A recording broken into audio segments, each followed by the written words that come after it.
What's up, everybody? I think this is week number 5 of our nostalgia talks. I don't really even know if we have a name for this yet. I've been kind of kicking it around for a while. A name I liked, kinda, but it doesn't fit because, see, Riverman goes by Riverman. He doesn't go by his real name. I was like, well, Aaron and Todd and Aaron, the TNA podcast, like tits and ass, but not really. It's Todd and Aaron. I don't know. I'm just trying to think of clever. I don't know. I'm Maybe, trying to figure out what. maybe the listener should throw out some names and Yeah, and I think a couple of people have chimed in on that. So I'm trying to figure out something to call it. But if not, we're just going to have these nostalgia chats, and they're just going to be what they are.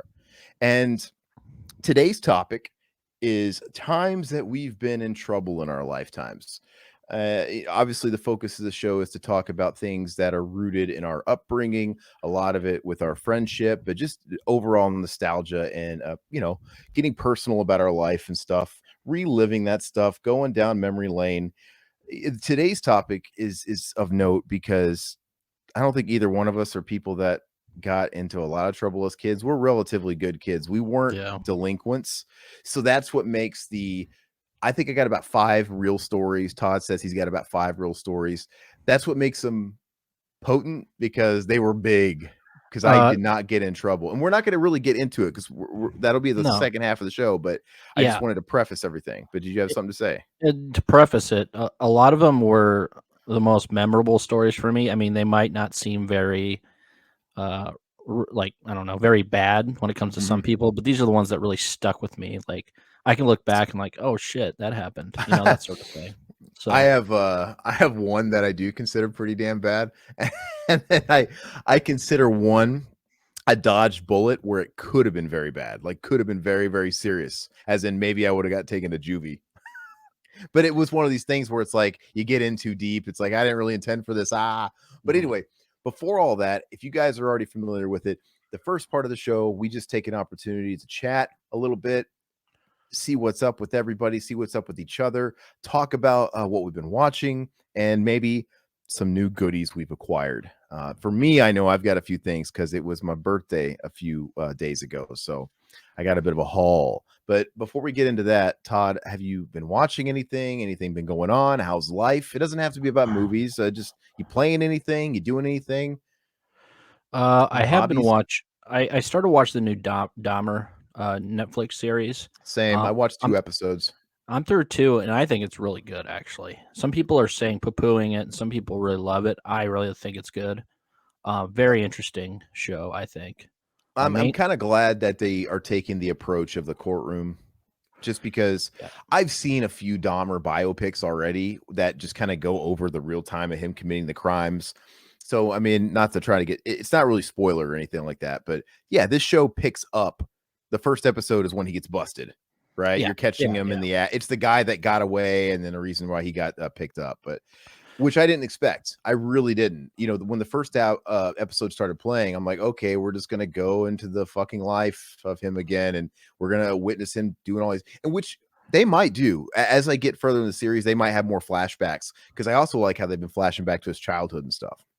And Evan Peters is fantastic for that role. I mean, he's a spitting image of him. So yeah, he was good in with him. He played that. He was in that one show on HBO with Kate Winslet. Did you see that miniseries?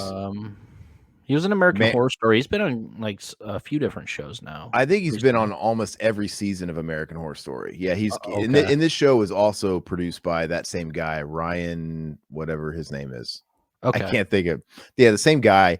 But no, he was in a show, Mayor of something, starring Kate Winslet. It came out like a year ago. It was really good. It was like a 10-episode limited series about this small town sheriff played by Kate Winslet, and he was like a new deputy, right? And he was good in that too. Yeah, and he was an X-Men. He's been in a bunch of stuff, but I'm liking it so far. I gotta say, after watching a couple episodes of it, I'm like, I had to ask myself, am I really in the mood to deal with this?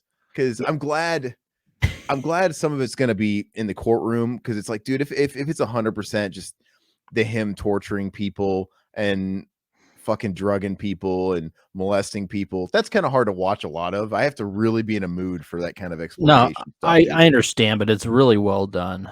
Yeah. I mean, everything about it is really well done. Well, don't get me wrong. I like most people. I have a weird, sick fascination with serial killers. Mhm. If we didn't, they wouldn't be pumping out these fucking things like they're going out of style all the time. Like with Netflix, who are we on to next? They're just going down the list of serial killers to make documentaries or biopics on because they know it's a hot thing for binge watchers. And Yeah. I don't know who's left. Who have they not touched yet? I mean, are they going to go real old school and do? Did they do Ed Gein? I don't know if they did. I don't think they've done Ed Gein yet. Isn't there a biopic about H.H. Holmes coming that's been in development for a Maybe. long ass time?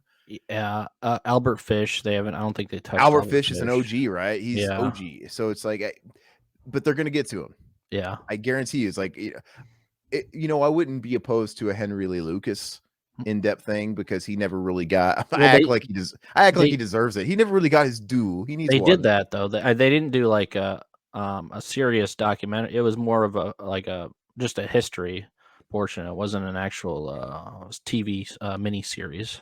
Okay. Oh, was that on Hulu or something? Might have or been on Paramount? Amazon or Paramount. One of them. You know what? I forgot all about that. You're right. I think it was a Paramount thing. It seems like they come out with them like every week. So it might have. I think it was on Peacock, and I forgot all about it. And then there's the one about the Toolbox murders. Oh yeah. Okay. And that was on like Peacock or Paramount or something too. And I heard that was real fucked up. And God, dude, I listened to a podcast about I think it was a producer of that show. She was promoting it on a podcast, and they were just talking about the footage and stuff they had to listen to in the courtroom and stuff, and the audio of because they recorded everything. Mhm. Which, dude, it just they highly suggested. They said it's that you can find it on the dark web. They're like, please don't, because the people that were part of the case and stuff and in that courtroom, they're like, dude, it scars you just listening to the shit that they were doing to these people, and they wish they could take it back. So yeah, and then mentioned in our chat here, Junko Furuta. Yeah, that's I've heard that story as well. He's a Yakuza serial killer, the Japanese guy. Dude, that's a real fucked up story. There's a lot of international serial killers that don't quite get the clout, quote unquote, that Americans do. And there's that dude from just a handful of years ago, the guy from Russia that was making living dolls out of people. He was digging up corpses in the graveyards, dude. And he was embalming them, and when they went into his house, it was like full of what you like decorated like marionette dolls. They were just like stuffed dolls, and he was dressing them. It's so fucked up. Well, they came out with Night Stalker. That was pretty recent too. I don't remember if that was a docu-series or what that was about. That was a docu-series. It was really good. I remember. I thought that was well done because the Night Stalker, Richard Ramirez, you kind of think you know everything about him because he's kind of one of the heavies, the Mount Rushmore of serial killers you think of in our lifetime.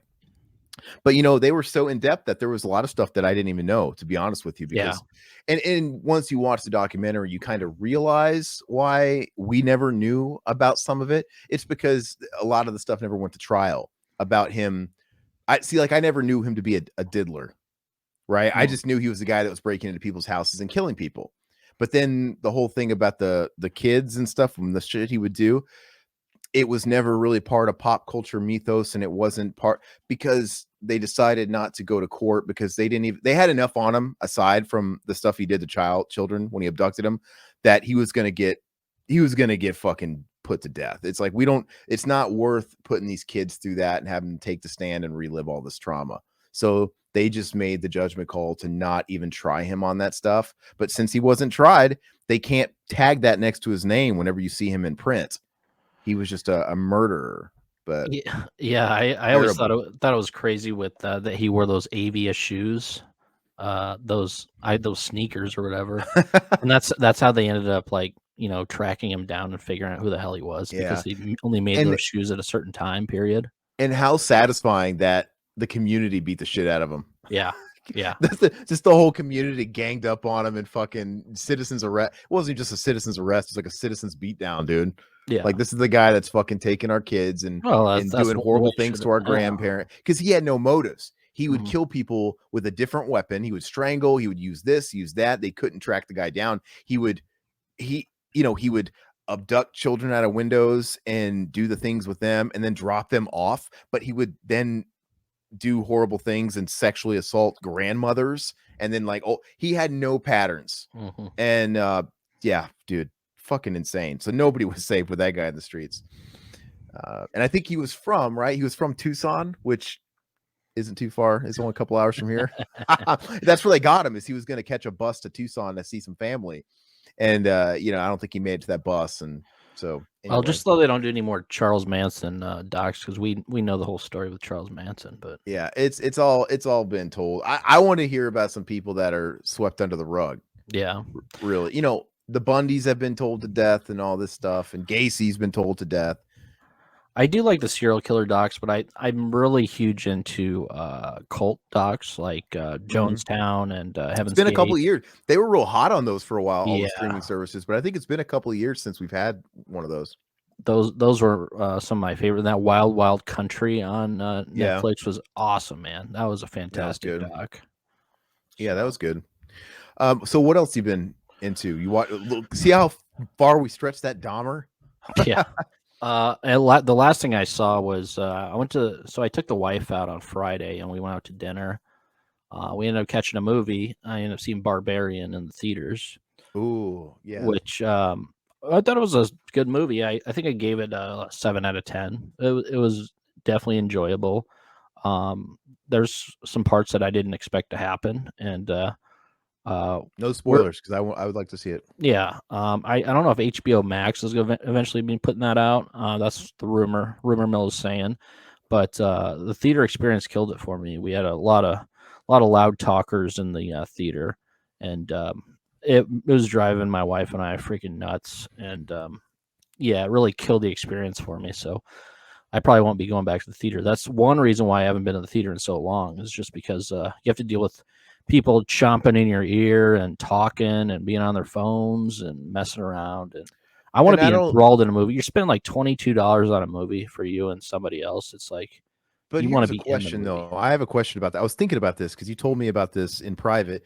And okay, part of it too is you have to go during prime time. You can't go in a matinee. You can't catch a dead hour because, you know, your time is limited or whatever. Yeah, so you're kind of going at the peak worst time, where you're getting a lot of filthy casuals going in who aren't going to take it so seriously. They're literally just going to the movies and like, oh, let's see that looks interesting. But do you think, how much of it is you just getting older, and how much of it was it always a little bit like that? Yes. Like the movie theaters were always, even like in the heyday, weren't they kind of always like that? And is your patience just different now?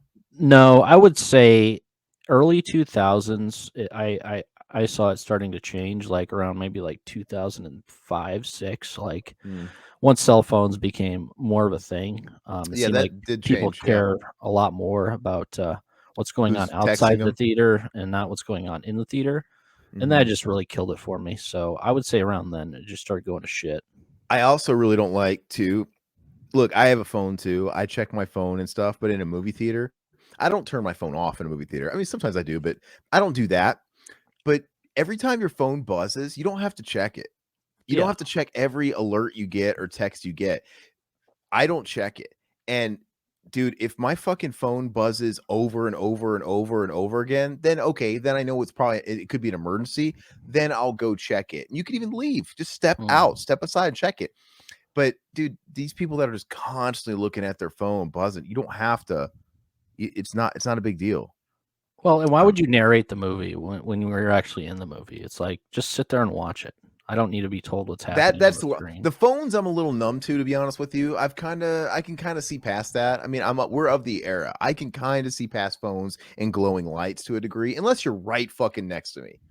But most of the time we're spaced out, so it's not that big of a deal. And the way the theaters are designed now, where spacious seating and you're not really going to have any heads in front of you because everything's like really shingled and layered, you don't really get any obstructive vision by it. You don't really see people's phones. They'd have to be right next to you, which is odd.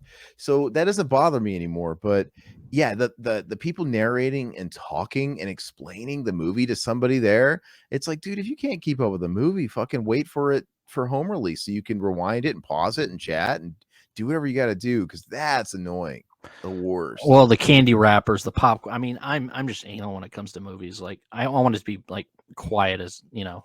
all get out, but Well, stuff like that drives me nuts too. So and I don't know if that would have been the case when I was like a little kid. I don't really remember, no, but it I wouldn't have also, cared then. yeah, but it depends on the movie you're seeing, especially if we're gonna go see the new Jackass movie and everybody's laughing and Who it's really, cares? or if it's an action movie where there's a lot of explosions and a lot of musical cues, it's not going to bother you. But when No. you're watching like a movie like Todd saw, or just anything really quiet that's dialogue heavy, dude, you could hear a pin drop. Like Yeah. that movie, what's that movie? Quiet Place. Remember that movie Yep. Quiet Place? Yep. Mm. Overrated, but I saw that in theaters, and the whole fucking thing is Oh, obviously really quiet. No yeah. talking. It's every and the talking you do hear is whispering. Dude, oh, Yeah. what's going on? Oh, this guy rappers, dude. Yeah. Oh my gosh. Yeah. Terrible, man. See, why did Terrible. I don't understand why movie theaters haven't really caught up with that. Why did they have the bag inside the candy wrapper? Why don't they just put the candy in the box? Because then you can just shake the box out with the candy in your hand. You know They what I'm have a lot of saying? boxes. I think it's funny, and I think Plemke in our chat, he's right. Like your story, that would have been great on our episode where we talked about movie theater experiences. We're kind of talking about that again. I don't want to get too far into this because No, this is just something I saw over the weekend. yeah, this is recent. But I will say, I don't know if that's the reason why movie theaters are dying. It's a sign of the times. But if they want to survive, they have to give people incentive to ditch their cozy home setups, their massive, now very affordable TVs and home stereo systems, and way cheaper concessions that we can just buy or prep ourselves. The ability to pause something and go to the restroom or take a break. Look, there's very little reason for somebody to get out of that comfort zone to go to a movie theater and pay the prices that they keep jacking up to go see a movie. So you really need to make it something that you can't get at home, because now they're not really offering anything. But honestly, the seating is becoming the standard. I think all seating has pretty much been updated now, which is good. Recliners, all this stuff that used to be premium at a point is standard. But I will say though, they have to do something with the screens as far as, dude, how many times you go see a movie and everything's really fucking dark? Like, Yeah. what's wrong with the lighting? What's wrong with the correct color correction on this bitch? Yeah. Is it because it's digital? Is it there? What's Well, it's all wrong with digital the? now. Yeah. It something about it. Like that's the worst. We are watching a movie that's heavily night scened, dude. You don't know what's going on. Yeah. I don't remember. I don't know why this movie comes to mind, but we had to go see that movie Maleficent 2 a couple years ago. Mhm. I don't wasn't my choice. Anyway, dude, there's a huge section of this movie, I think at the start, that's all in the woods at night. Dude, I couldn't see shit. I'm hearing stuff. I'm seeing like little like specks of dust. I'm like trying to make outlines of like what is going on. And they're like running. Someone's like running through woods and flying. I don't know what's my eyes might as well have been closed. It's frustrating. Well, and I think a lot of it is the horror genre, at least, as well, because a lot of the people that really go into like seeing the horror films really don't care about them, really don't give a shit about the movie theater experience, which nerds like us do. So we're gonna call out little things like that. But yeah, the only reason I've been going to theaters because I want to support the directors, I want to support the horror films in the theaters, because we haven't gotten good horror films for the past like 5 years, and this year has been awesome for horror films in the theaters. So that's why I've been trying to support it. Yeah, and I can understand that. Plemke, to kind of put a bow on this topic, Plemke makes a good point where he's talking, well, the problems that Plemke has in the chat, and I'll read them here. This is the stuff I was referring to that I think is kind of extinct now. He's mentioning having people that are 7 foot tall in front of him more than on a couple of occasions. People that put their feet on the back of your seats. At least where I'm from, that's gone. Like we don't, like I said, we have stadiums. We don't have the stadium style seats anymore. The shitty like flip seats.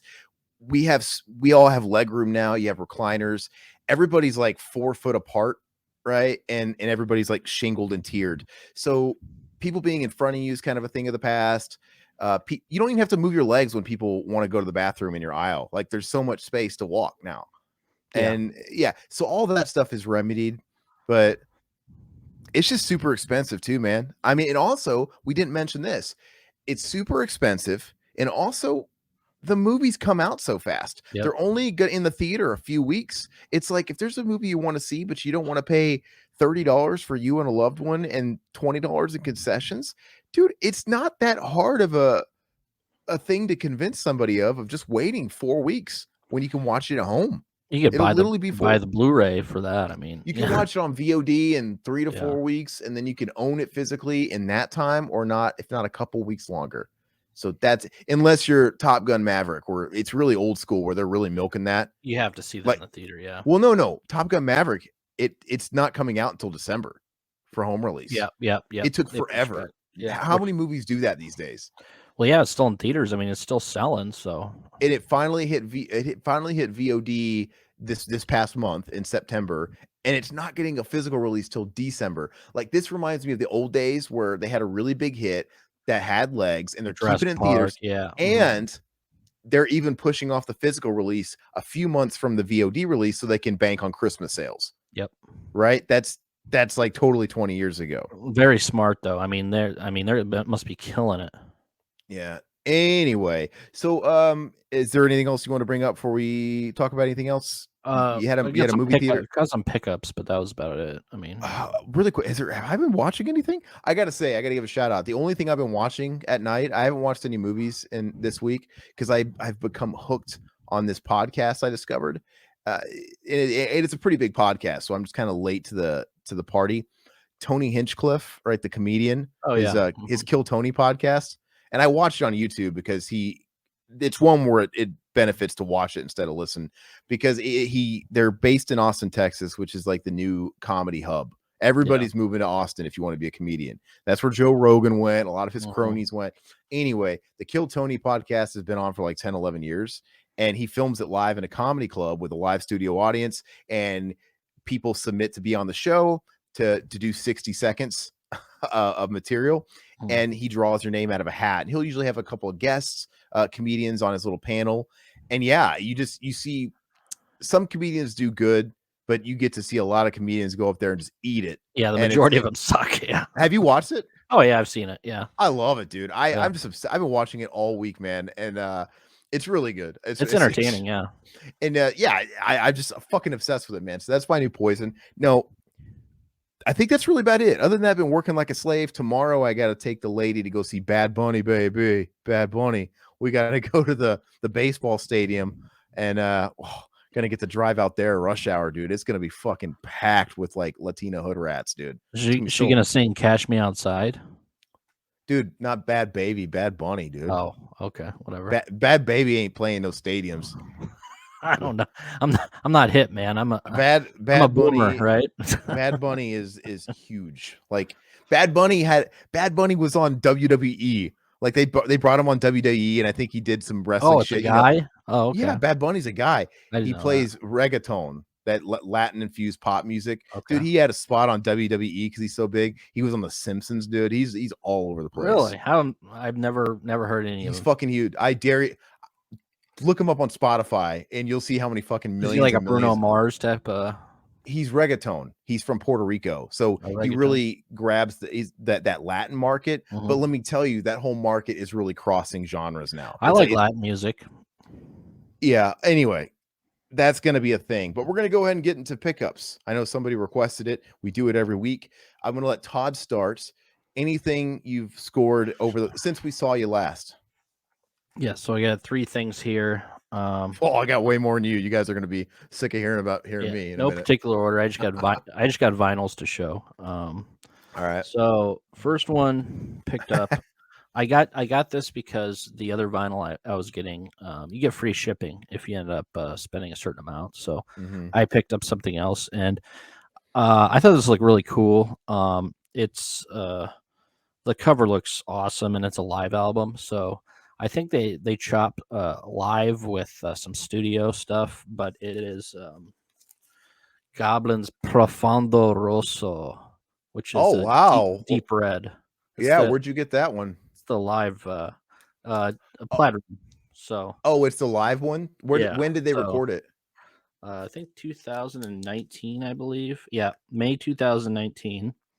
Very cool. Yeah, and it's pretty solid. Production quality is really good. I mean, just look at that cover, dude, with the black glove and everything, and then it's very cool. Blood with a knife in the eye. That's awesome, dude. It's very cool. In the back, I have cool too. That creepy ass doll. Yeah. I have to say, one of my biggest regrets was 2000, I think it was 14. I think it was 2014 when we got the invite and the press passes to go to that Housecore Horror Fest the first year, right? Back when Corey Mitchell was still alive. Obviously, it was curated by Corey Mitchell, the author, and Philip Anselmo of Pantera. And that's when they brought Goblin over.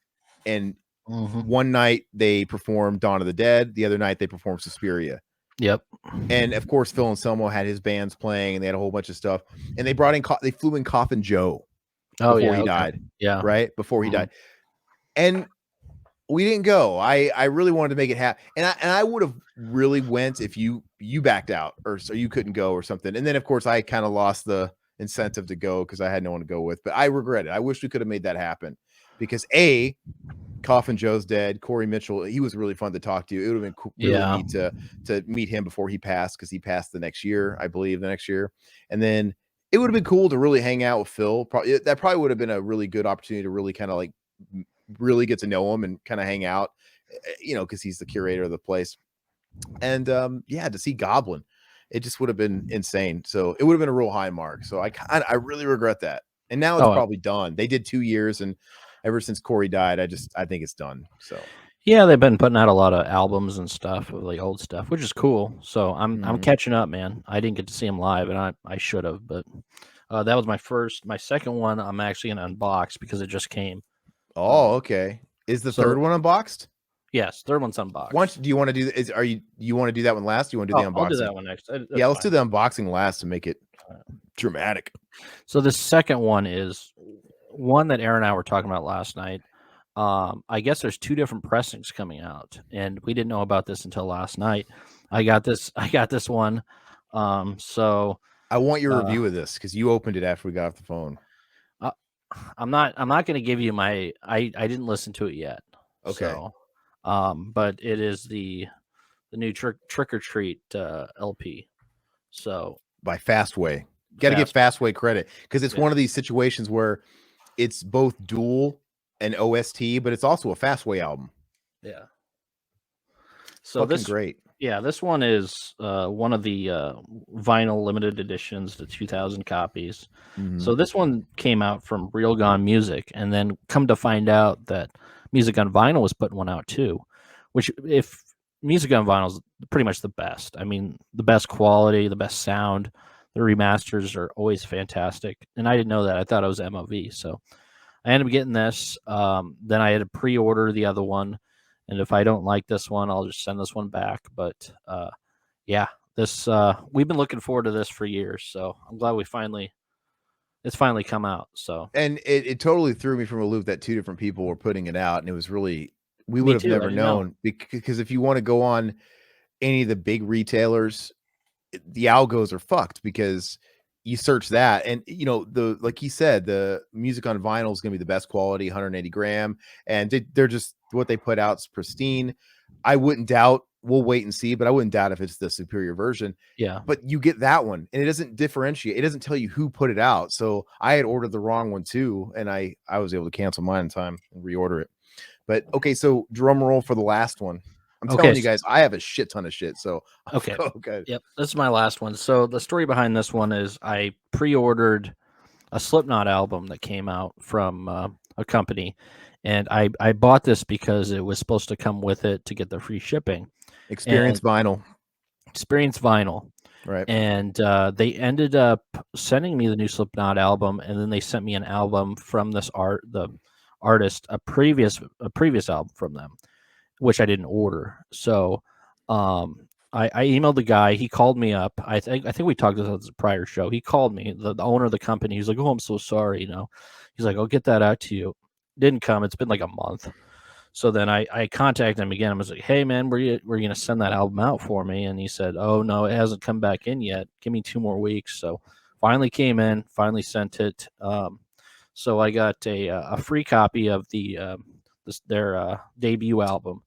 And then this was the one I wanted, but I'm glad I have both of them now because I didn't have to pay for the other one. So let me unbox this one. And most people would probably agree. I think the general consensus is that this album that you got and the debut are their best albums. I'm not saying that's necessarily my picks, but that's what most people would say. So in the yeah, I mean everybody should have these in their collection.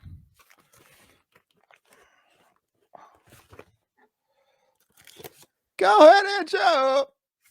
Sorry. What are you gonna? Taking forever. Sorry, dude. I don't want to damage it. The album that they sent him incorrectly and he got to keep was Van Halen's debut. Yeah. And it's one of the greatest albums of all time. And this is the one he was supposed to get, 1984, which great cover, classic album. Oh, beautiful cover, man. I fucking love this album. It's so good. And if anybody likes Van Halen, all these remasters they've put out in the last handful of years of the Roth era, they haven't touched the Sammy era for some reason, but they all sound fantastic. I can't wait. Hopefully they put out the Sammy stuff too. And I did listen to that their debut album. It sounds fantastic. You were right. And I can see why people like it as their favorite because it's just a banger after banger after banger. And it's raw. It sounds beautiful, but it sounds live and raw, and it sounds like you're in a smoky club, dude. Yeah. And just the guitar tone on that record is unmatched. It sounds really, really, really good. And 1984 is kind of the opposite, where 1984 is really, to me, sounds real pristine, polished, a little polished, and but it's a party rock record. It's really awesome. Obviously, they introduced the synths and shit on All Weight, 1984, and Jump and stuff like that. But I love it. So I'm gonna get into my stuff. I have a lot of stuff, and I have toys and I have vinyl. What should I start with? I'll knock out the vinyl. Hopefully, I'm not boring you guys with the vinyl. But I'm going to start with. I've been dying to see this. He hasn't told me yet. Some of this stuff I bought for myself as a birthday gift, and a lot of it came from my girlfriend, et cetera, as gifts, because my birthday was on the 22nd, first day of fall, by the way. All right, so I'm going to start with the stuff that I did not tell you about, Todd. I got it all under my desk over here, just so I can keep it close. Hiding. Yeah.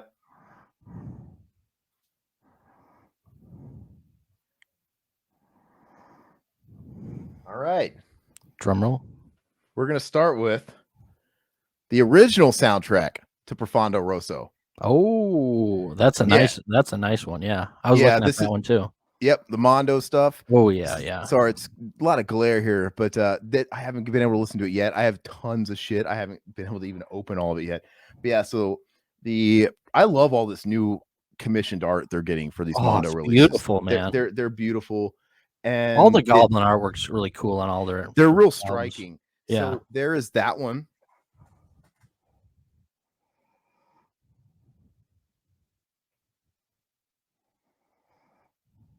You have to bear with me. I'm trying not to knock anything down. All right. Next up, to keep the theme, Phenomena. Ooh, that's a good. Oh yeah, that's awesome, dude. Was that from Mondo? Yep, Mondo. Okay. I'm going Goblin hard. Yeah, that's an awesome beautiful song. Beautiful. Their gatefolds. Nice. Really, really great quality. And I have the Suspiria. I bought that some months back, and it sounds great, and that's awesome. That's just as great. So I have to flesh out the collection. I could have went all the way in. Believe me, it was tempted to go nuts because they have Tenebrae. They have, there's no end. But here. Yeah, I have Tenebrae. Tenebrae is great too. You'll eventually want to get that. All right. Time to get my sleeves on. I have no idea if this even sounds good. And it really doesn't matter because I just wanted it to have it because I love the movie. And it just has to be in my OST collection.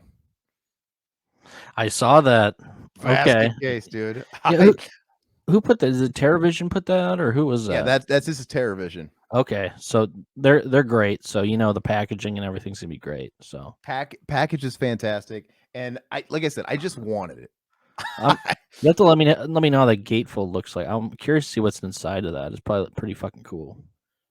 Curious to see what you look like on the inside.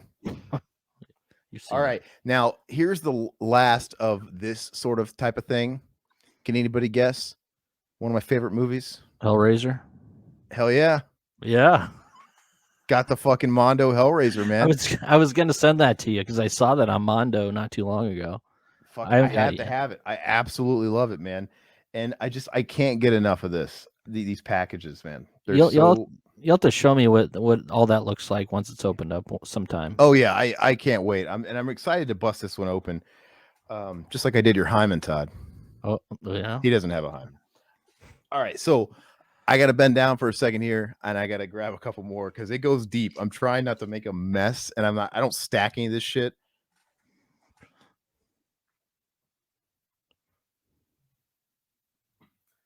All right, so now I'm going to go over some stuff that I think the next round of stuff I'm going to share is all things that were given to me as gifts, just kind of unprovoked. You know, my mother bought me stuff, my girlfriend bought me stuff. The new Ozzy Osbourne album, which I enjoy. I've only listened. I spun it on Spotify the day it came out, and didn't grab me on first listen. But I was working. I don't know. I didn't ask for the vinyl, but I'm glad I have it, and I'm gonna check it out. He looks old and decrepit as shit.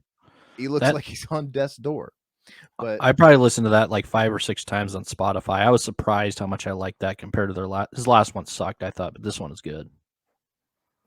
Oh, the last one was okay. It didn't. This one kind of feels more like the last one, where it just feels like Ozzy and Friends. I know this one's even more like Ozzy and Friends. Yeah, but these are more. This is more. Yeah, No More Tears, Ozzy and Friends. I think than it is, Post Malone, Ozzy and Friends. No, no, don't compare it to No More Tears. Plemke's asking is Hellraiser the song on that. No, that's on No More Tears, and the Lemmy version, I don't remember which. Probably the Motorhead album from the similar era of '91. I can't remember which one that was, but that's one of my favorite albums. Yeah, I mean it has of course Zakk Wylde and everything, and okay, this is a total mom album, total dad rock. And I don't mind it. I can always expect people like my mom to buy me the standards, so I don't even worry about buying the stuff you're always going to be able to find, because I know it's give this for her an option to give me for Christmas. I got the Eagles, the Long Run. I don't have that one, but I have 4 of their albums. So yeah, I love the Eagles. This is the first one of theirs I have, and like I said, there's no rush for me to get these, because these are the ones you're going to be able to find a dime a dozen. They're always going to be impressed. They're going to be like $18. They're going to be cheap because they're just like mass marketed. They've sold in bajillion copies, but I love it. They sound fantastic. If those are the Walmart ones, I got a couple of those recently, and they sounded great. This one came from my girlfriend. Mumford & Sons Babel, dude. That's a great album. It is. They have that 4 records. I tried listening to Delta, that 4th album they put out. I couldn't get into it. No. It wasn't grabbing me. And I think I tried listening to it another time, like a couple years later, and it just couldn't grab me. But their first 3 albums I love. I have their 3rd album, Wilder Mind, which that's the album where they changed their styles and they went more. Oh, that's the one I didn't like. I fucking love it. It's so good. It was a little polarizing at first, but it's the best. I think it's the best. It's the one with Believe on it and stuff. It's so good. But I love this one. I don't have the first one yet, but I love Wilder Mind. I love it. No, I think I only like the first 2. It's a total vibe record, that Wilder Mind, and it just reminds me of moving to Arizona and taking the long drives through the desert. Like when I was doing a lot of the moving and stuff, I was just cranking that album, and I don't know, it's just a cruise record. Being by yourself, being in your head. You should give it a chance sometime. All right, this album was a gift from my girlfriend, Pearl Jam 10. This is the anniversary edition, the one that comes with the original record as well as the remastered record, and with some remixes and stuff like that. Yeah. Do you have this one? I don't have that yet. No. This is the quintessential Todd album. I think about records I think about Todd when I listen to this album. Well, and I like myself. 10, but Versus was probably one of my favorite. But yeah, Versus always was, but I don't know. I listen to 10, and 10's great. 10's great. Live on 2 Legs is still my favorite, even though it's the live album. I'm gonna try and speed this up because, man, I got a lot of shit. Okay, this one was the biggest shock, dude. My mom gave this to me. This is awesome. And did you saw a peek? Yeah. Dude, this is the first CD I ever bought in 1995 when I was 9 years old. Saved up I didn't save up my money. I think I stole it from BMG. Columbia House, dude. Oh yeah. Did that whole deal. But she bought it. She bought Batman Forever, the soundtrack. That's awesome. As a sentimental thing. She knew that I used to have it. She's like, oh, I used to love it when Kids from a Rose would come on the radio and you'd be in the backseat kicking your feet and singing it. I love that. I miss that so much. Well, it has the best U2 song on there too. That's my favorite U2 song. It is not the best U2 song, but I will say I used to hate the U2 song back when I listened to this album. I used to hate Really? it, but then over the years, I grew to love it, probably because of the sentimental attachment to the album, and now I love it. But no, that is it's funny because it's a great song that came from the real bad era of U2, in my opinion. But I love the song. I hate YouTube, but I love that song. What a crazy, versatile, and varied soundtrack. You have stuff like U2, you have indie rock, you have like Massive Attack, Flaming Lips, Sunny Day Real Estate, PJ Harvey, but you also have Brandy and Seal. You got R&B covered. You've got Mazzy Star, Offspring. You got punk rock there. You got Nick Cave. I didn't know Mazzy Star was on there. That's cool. Yeah, Mazzy Star. You got Nick Cave, which I love that song. There Is a Light. It's got Method Man, and you got rap represented. The Riddler. He Yeah, sings yeah. the Riddler. I mean, and you got Michael Hutchence on here, dude. It's just got so much stuff. And there's a song on here, I have to say, by this one bitch that really didn't have a career after this. I think she had like a modest hit or something, and she got on the soundtrack. It's this chick called Eddie Reader, and it's a song. It's the best song on the album called "Nobody Lives Without Love." And she didn't really have a career around this, so this is pretty much all I know her from is this one song on the soundtrack. And she's some Scottish singer. That's still a good career though. You're on the Batman Forever soundtrack. I guess so, man. Yeah, I would have picked that up if I'd been able to find it. But yeah, that's awesome. All right. If you well, I'm sure you could. I think she literally picked it up at one of the big retailers, like a Walmart or something, probably. Okay, another gift I got. Dirt. Yep. Repressed and put out for anniversary. Kind of disappointed it wasn't a double gatefold, but it is what it is. It sounds great. No complaints. One of the greatest bands of all time. Probably my band of high school, right? Metallica is like my forever band, but that was Jerry Cantrell's an idol of mine, and I absolutely love him. And whereas Todd was all about the Pearl Jam, man, I was all about the AIC, and we just kind of touched dicks and kind of shared each other's musics. All right, and then I think this is the last gift record I got. My mom bought me Lateralist from Tool, which is another huge seminal high school record. Yeah. I felt like everybody had this record in freshman year, and I was never going to jump out of my seat to buy this pressing because I had read bad reviews on it, because as cool as it looks, they made the vinyls picture discs, and I spun it. It's beautiful packaging. It's absolutely gorgeous. Everything about it's a great piece. But yeah, I listened to it and it'll get the job done. If you have a hanker, still, I couldn't. Really? No, I couldn't get it to sound. It does not sound better in the CD or even a high quality FLAC. So this is just one of those ones where it's going to go on the shelf. I'm going to be glad I own it. But going forward, it's just not a good sounding. I'm not one of these guys that thinks a record sounds superior to a CD. I'm not fucking crazy, but a good vinyl, in my opinion, I'm not going to be able to really tell the difference I shouldn't be able to tell the difference. And I would say there's maybe a couple of vinyls that sound better than the CDs. I wouldn't say the majority of CDs sound better, but in particular, these albums that were produced in the CD era and the digital era. Yeah. Right. You can't. Yeah. There's some old, dude. I love listening to the old Sabbath shit from the 70s on vinyl. That sounds fantastic. It's great. But this album came out in 2001. So this is where it might suffer. And it's just it's much prettier than it sounds, unfortunately. Are you guys losing patience with me? Should I mix it up with some? I have a few more. I'm going to do these fast because I feel like I'm just going on and on here. Okay, really quick. Got Queen, Night at the Opera. Love Queen. I'm gonna go fast, guys.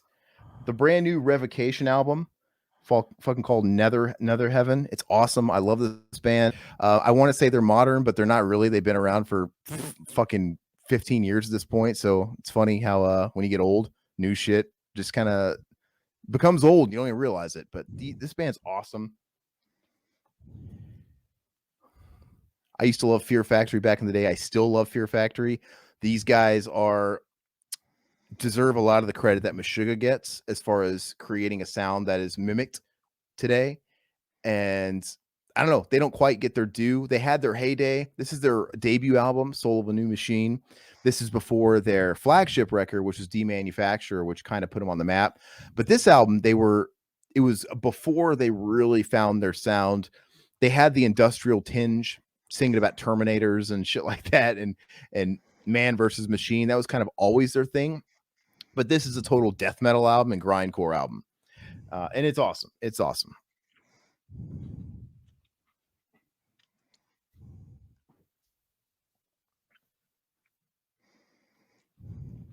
All right. Brand new Bloodbath album, Survival of the Sickest. Check out that shit. That's an awesome cover. Not Todd's music, man, but Never I heard fucking of love it. this shit. Love Bloodbath. Bloodbath is a death metal supergroup, and they've had about 3 different singers. Michael Ackerfeld of Opeth was their original singer, and Really? he's on that. he's on their first couple he's on their best record. They had Peter Tagrin from Hypocrisy, and now they have Nick St. Holmes from Paradise Lost, which they're all great. Ackerfeld's growl is pretty much the only one I can tolerate. He's awesome. This is the last Fear Factory album that came out. I got a good deal on it, but I like Fear Factory, so nothing really special to say about that one. You can tell I was on a kick here. Fear Factory Obsolete classic. This is their commercial peak, dude. This is when they came out with that cover song, Here in My Car, well, as a special. I don't like that song. That was the big thing in the 90s, everybody, is for metal bands to come out with a cover song. Oh yeah. To get some clout. Limp Bizkit did it. Cold Chamber did it. They all fucking did it. I remember Children of Bodom came out with a Britney Spears song. But that wasn't released as a single. That was totally a B-side and totally meant for fun, you know? Oh, yeah. Bloodbath, dude. I picked this up a while back and just forgot to say it. This is Nightmares Made Flesh. This probably has their most famous song called Eaten on it. And it's great. You know, there's a theme. Look at these covers. Everything's like all about gore and stuff. Like they're horror movies, basically. And kind of like Mortuary. I'm gonna wrap it all up with a couple more. Almost finished my Mastodon collection. This is Once More Around the Sun. I couldn't find this one for the longest time, and some people finally put it back out.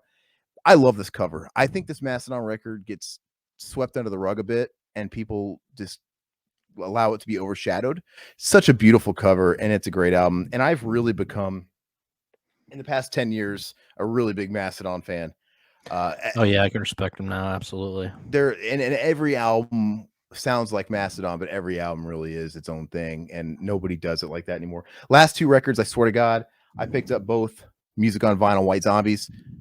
Got the old Astro Creep 2000, and we got Los Exorcisto, not the debut, right? They have their earlier indie albums that are impossible to find, but this is the debut everybody knows. I still need to get those. They sound fantastic. I have to say, I used to love these records back in the day because I used to go through the CD insert and look at all the artwork. There's tons of artwork that Rob Zombie drew, and it was just so cool, man. I used to bury my nose in this, and they removed it. What? Each record, every record just has one paper insert that has one drawing and the lyrics, but they just got rid of just pages and pages of awesome art. Like I'm telling you, in this record, dude, there used to be topless nuns, dude, with the X's in their heads and shit, all kinds of iconic images. Same thing with this, dude. It's just all this has in there. If you pull out the sleeve, it's got the lyrics and it's got the picture of the weird looking dude in his underwear with the bulge. That was like, that's it. So I don't know why they did that. It sounds fantastic. It's a minor nitpick, but especially I like this shit because of the packaging and the art, man. And I used to love looking at that stuff. So yeah, I was looking forward to it. Okay. Let me, give me just a second, entertain them. I'm going to straighten up this vinyl before I show you guys the toys.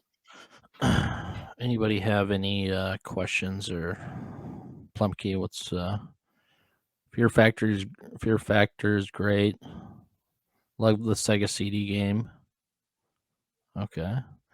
Imagine Dragons vinyl. I don't know if Aaron really has Imagine Dragons, but Smashing Pumpkins. What are you talking about? You must have been talking about Batman Forever. I do love Smashing Pumpkins. I don't like Smashing Pumpkins. They're pretty overrated. And a guy that just showed you 3 Bloodbath records isn't going to have an Imagine Dragons record. Okay, so all these toys, some of this stuff I just forgot to tell you guys about. Enya CD. I do have Enya. I have an Enya vinyl. So don't be hating on Imagine Dragons. I don't Imagine like Dragons them, fucking sucks, dude. You like Imagine Dragons? I said I don't like them, but I mean, Oh, some okay. people do. All right. So toys, and then we're gonna get onto the meat of the topic. Some of these, these are just shit I've picked up for myself in the past month that I forgot to tell you guys about. Super stoked on this, guys. This Oh, is where'd you the find that? Target. Wes Craven's You New know, Nightmare? yeah, and it's the I don't know if you can see it. He's got the cloth. He's got the devil head. I'm gonna put the devil head with the horns. Oh, that's sweet. I didn't know they came out with that. Oh, fuck, I can't really get a good view like What that. did that? Is that newer or what? I don't know when they released this one, but it's really great. And in these NECA, I kind of hate because it's so tempting to not open it because I have to demolish the box. But I'm just kind of all about opening my shit now. But anyway, I have to open it so I can put on that Satan head Yeah, that's pretty for cool. the pointy ears, dude. I don't know I'm if really I could open it though. I'm probably gonna have to. This randomly came back in stock at Target, so I had to finish it out. My Kenner line of alien throwbacks, and I got the Snake Alien. Oh, I didn't know they came out with those. Yeah, the Kenner. When we were at the convention, I bought the Leopard Alien. Really? They're throwback to the Kenner line where they have like crazy. But I used to have those. But they're and they've modernized them. They look more like the movie, but they're anyway. You can't really see it, but he's got a big wrapping coil snake tail. That's awesome. But really cool. So now I have all of these now, the Kenner ones. Yeah, they released the Kenner Predator stuff too. I got a couple Kenner Predators. Gotta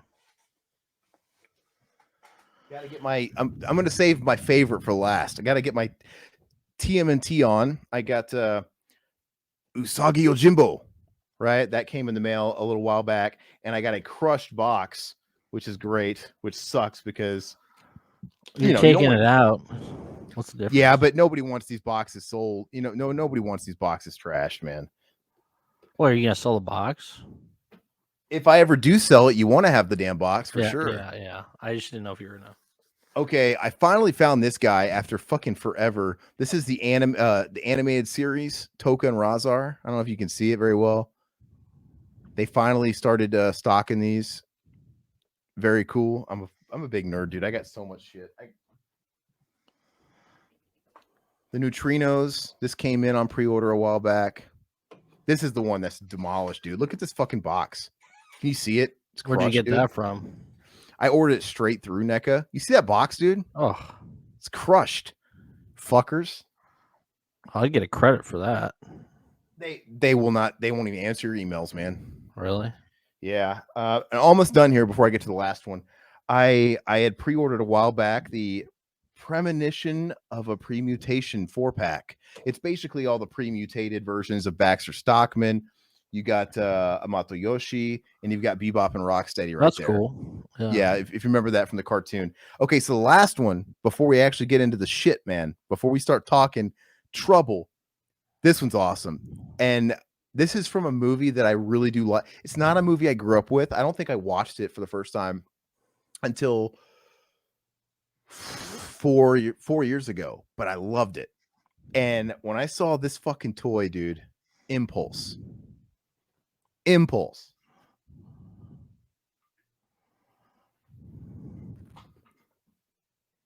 Oh, that's awesome. You ever seen this NECA American Werewolf? No, what does that look like inside?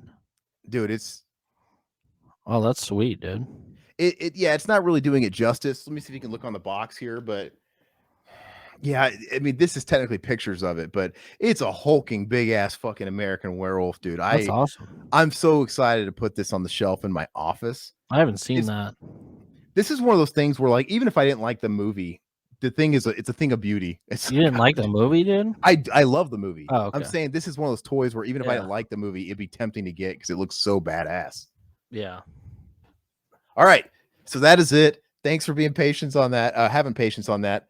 Hopefully that wasn't too boring. It's not going to be that stacked every week. It's just because it was my birthday, guys. So thanks for your patience. All right, so we are going to talk shop.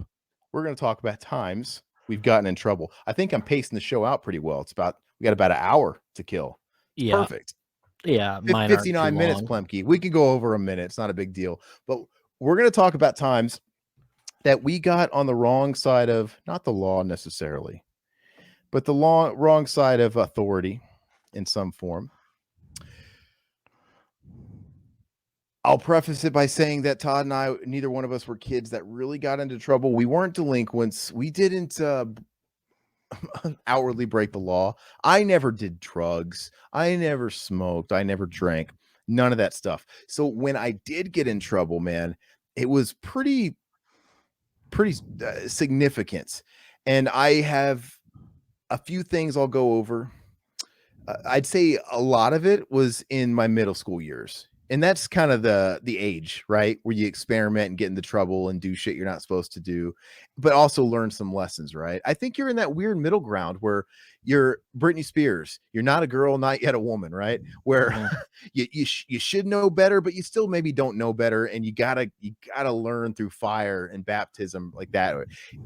When you get to be a little older, there's no excuse. But to preface it, I have a couple little things like this is to give you an idea of how much I didn't get in trouble, and I really didn't want to make people unhappy with me, dude. I remember this time, and this isn't one of them. I'm just giving you an example. I remember being in the second grade. Dude, I was a goody two shoes, dude. Always did my homework. Didn't talk when the teacher was talking. Didn't want to get called out. In my elementary school in Elkhorn, Nebraska, dude, they gave out blue slips. They gave out blue slips for it was punitive for behavior, and they gave out red slips if you didn't have like your assignment, if it was academic related. Anyway, man, this one kid, you remember when you used to follow along in the book, and then the teacher would suddenly ask, okay, will you read the next paragraph to like test you if you're paying attention, dude? This fucking kid got called on. Oh, could you please read the next paragraph? And he didn't know where we were. And I'm like, shit, I don't know where we're at either. and he got scolded, man. He's like, you get a blue slip. All right. He's like, you guys really got to pay attention. And then I'm like, oh, please don't pick me. I was trying to find where the fuck we're at. He's like, Aaron, will you read it? I'm like, shit. And I was like, I don't know where we're at either. He's like, Aaron, that's also a blue slip. And I literally, you know what I did? I literally I said to the teacher, can I please go to the bathroom? And they said, yeah. And I went to the bathroom, and the elementary school bathrooms, dude, I don't know how it was in your guys' elementary schools, but you had one side a girl's bathroom, one side a boy's bathroom, but the sink was on the outside. Yeah, it's still like that. Is it where it's like a rounded sink that everybody shares as you're getting out? Dude, I remember just like being at that sink, and you put your hand in there. It had the sensors, and it blow out the streams. And I was like crying. I was like washing my eyes, like, because I was so sad that I got yelled at. Dude, I was like a perfect little angel, dude. Always getting the gold stars, dude. And and then I remember one of the girls in my class came out of the girls' side of the bathroom, and she saw me. And remember, she was like, Aaron, what's wrong? Somebody hurt you? I'm like, oh no, I just got something in my eye. I washed my face. Nothing here, nothing to see. And I'll never forget that, dude. I'm like, what a pussy. God, I was just so affected by it. So that should tell you. The cringe stories are always the best. Dude, I was a baby. But anyway, and the only other story I can think of when I was like really young like that, I remember in the second or third grade, fourth grade, something like that. Dude, and this isn't really trouble. This is just stupid. We were good kids. I remember my grandfather, we were living in his house, and his basement was our toy room. And I remember him telling us for a day or two to clean up our toy room, pick up our stuff. And this is right after Christmas. So, you got a whole bunch of toys or whatever, and you got it all out, you're just kind of whatever. And I came home from school, dude. We had just went back after Christmas break, and the whole fucking room was cleared out. He took every toy we owned, including all the shit we just got for Christmas, and threw it away or donated it or something. Oh. And he's not the kind of guy that was going to like spank you. He was being authoritative. He warned you, and he would have a straight face. Like, I told you not to, I threw it away. Now, don't you feel like a jerk type of thing. Mm-hmm. And it worked. We never left shit on that floor ever again. And it was weird. He did it right because we didn't hate him. It's not like you'd imagine a kid when you punish a kid. I hate you, mom. I hate you, dad. And they stomp and run to their room when you take away their toy or you ground them or something. No, like he was a guy that sort of demanded respect, and he kind of earned it. So when he did that, he really succeeded in making us feel like we did something wrong instead of being mad at him. Yeah. You know, and it really worked. So anyway, I don't know. I guess that'll count as my first one. But Todd, do you want to tell something? I'm going in order. My next real story is going to be in the 4th grade, which is pretty fucked up, actually. So I'm going to preface with all my stories are when I was like in elementary school. I was a good kid. All of them? You never got into any trouble in middle school with your mom or anything? I can't really remember a whole lot from middle school, honestly, or you never high got school. grounded. You never got in trouble high school. with Never school. really got busted. I mean, I did a lot of bad shit in high school, but I never got in trouble for it. That's the whole thing. Well, we're gonna hold you to that. I want to hear about some of the shit you got away with, because I got one that I got away with, and I included it. So I want to hear that later. All right. So this first one, I was in 1st grade, and this scarred me. This scarred me for life, dude. No, well, yeah. I was Todd, 1st you have grade. to repeat it. You have to repeat 1st grade. My good friend Nick at the time. I hung out with the bad kids because like we lived next to the really shitty apartments. We live in a duplex right next to the shitty apartments, so we hung out with all those kids. And basically they were pretty much the troublemakers, but I mean they really didn't talk me into this. But so we were sitting there. My teacher was telling us she wanted us to draw pictures of our animals at home. I was like, okay, cool, drawing animals at home. And then I was messing around with one of my friends, and then I drew a picture of a dog, and then like we were going back and forth, and then I don't remember what we were saying, but I ended up drawing a picture of my dog with a huge red rocket, dude. Oh, like a huge one, dude, like sticking out. And then hell yeah. He ended up drawing one with a dog with a kind of a flaccid one, like a kind of a, which is kind of worse. That's gross, dude. But yeah, I got sent to the principal's office, and then she called my mom, and then she sent me with the picture. She's like, what? She's like, why would you draw this? I'm like, this is my dog. My dog has a red rocket, you know, that sort of thing. So I had to go to the principal's office for the rest of the day and just sit there while they were doing their work. And I would everybody looked at you in shame, and you're like thinking, what are they telling everybody when these adults walk by? What's he in for? He's drawing red dog dicks. Yeah, so they called my mom and told her what was going on, that I was drawing red rockets or whatever. And it only happened that once, but I wish I still had that picture because I would post it on the Patreon. Dude, is there any kid that didn't get in trouble for drawing something in school they shouldn't have been? I think it's like a rite of passage when you're getting older. I had an experience like that. I remember in the 4th grade, I was a little older than 1st grade. Well, my brother, dude, in like 1st grade and 2nd grade, he used to get sent letter. My mom would get sent letters and be summoned to come talk to her, because he literally, as a result of being able to watch whatever he wanted to, you know, all those creature features and shit we talked about last week and stuff at a young age.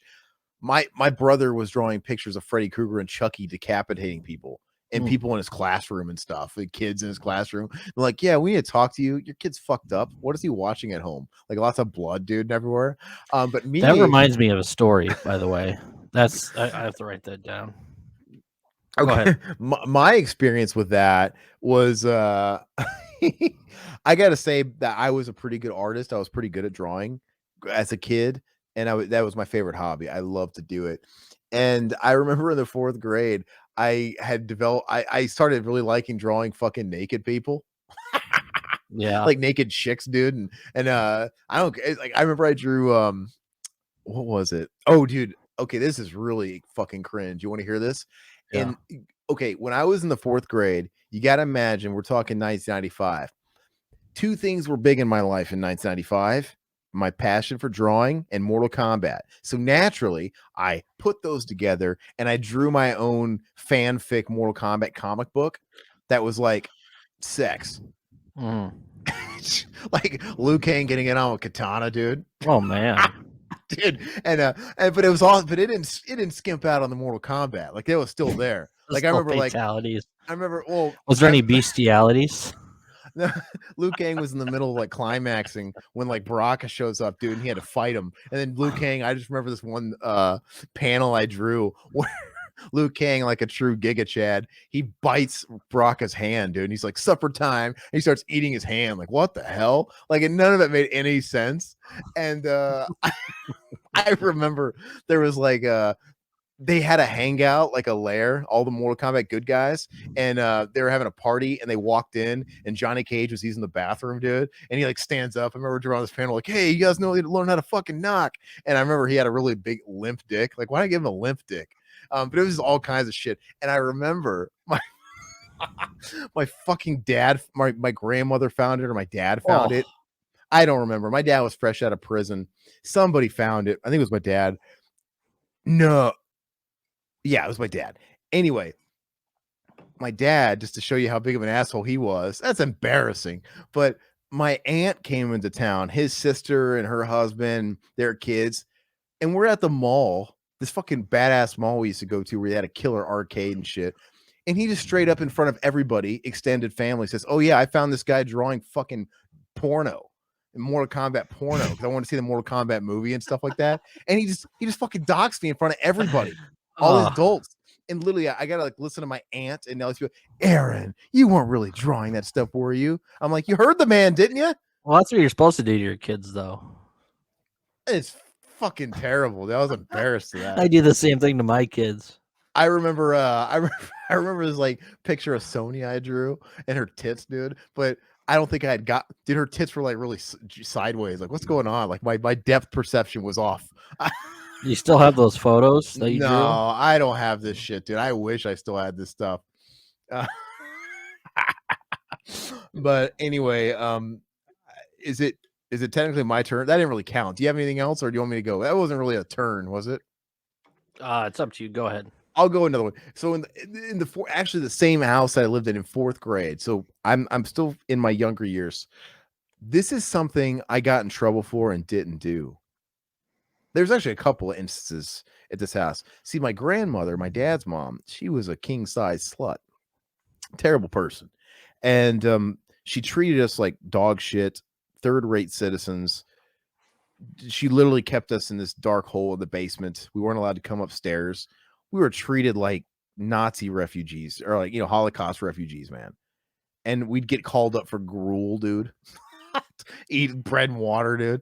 It was fucking terrible. And but she had an affinity for my older brother, and it was really psychological. Yes, Plemke, Fred Flintstone feet. You're right, that is her. So lots of scar tissue in my head from that, from a lot of things. Anyway, she had an affinity for my older brother, and we think it's as simple as he looked just like my dad.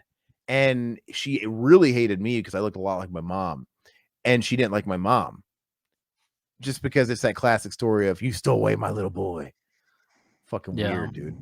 Anyway, so she just treated me like shit being a little kid, and she treated my older brother like royalty, and she kept me and my other brothers downstairs. And after school and stuff, she would literally come in. She'd come home and be like, okay, come on, I'm taking you to Chuck E. Cheese, and we're gonna go get some pizza, and we're gonna rent you a movie and have a movie night and rent you a video game. And then we'd be like, oh really? No, not all you kids, just Ryan. Come on, baby. And then she would take my brother out to do all this fun shit all the time, and we had to like just stay in the hole, dude. Oh, it was really kind of like traumatizing, actually. And he got to the point where he would start sabotaging us. I assume it was him.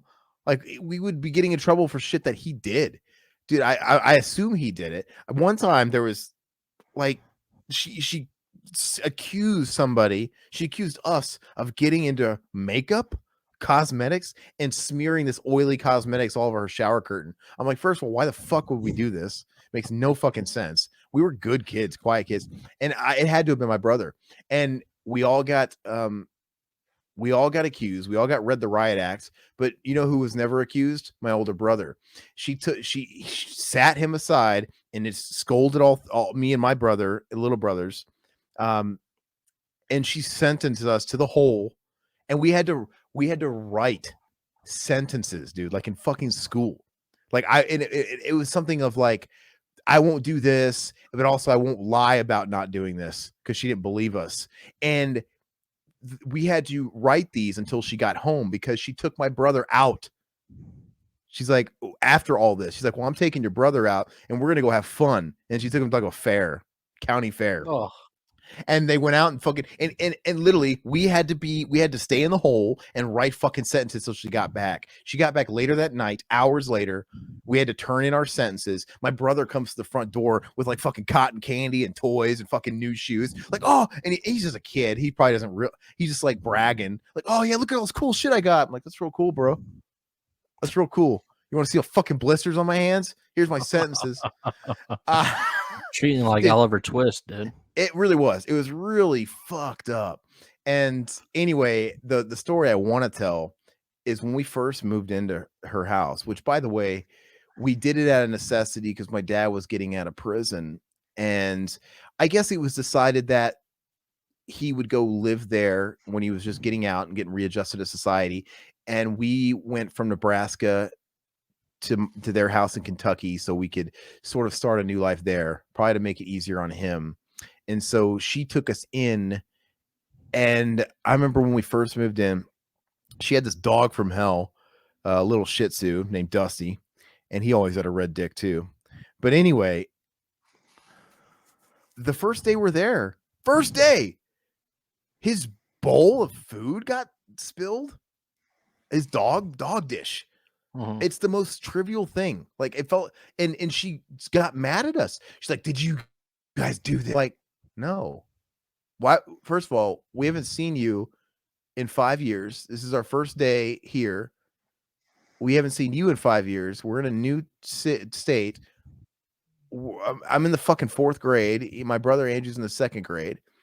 Why would we knock over some dog food? The dog was like mean. He constantly just wanted to bite us. We're not going near that fucking dog. And she didn't accept it. And she punished us. And you know how she punished us? She made me and my brother Andrew, not Ryan. Ryan never got accused.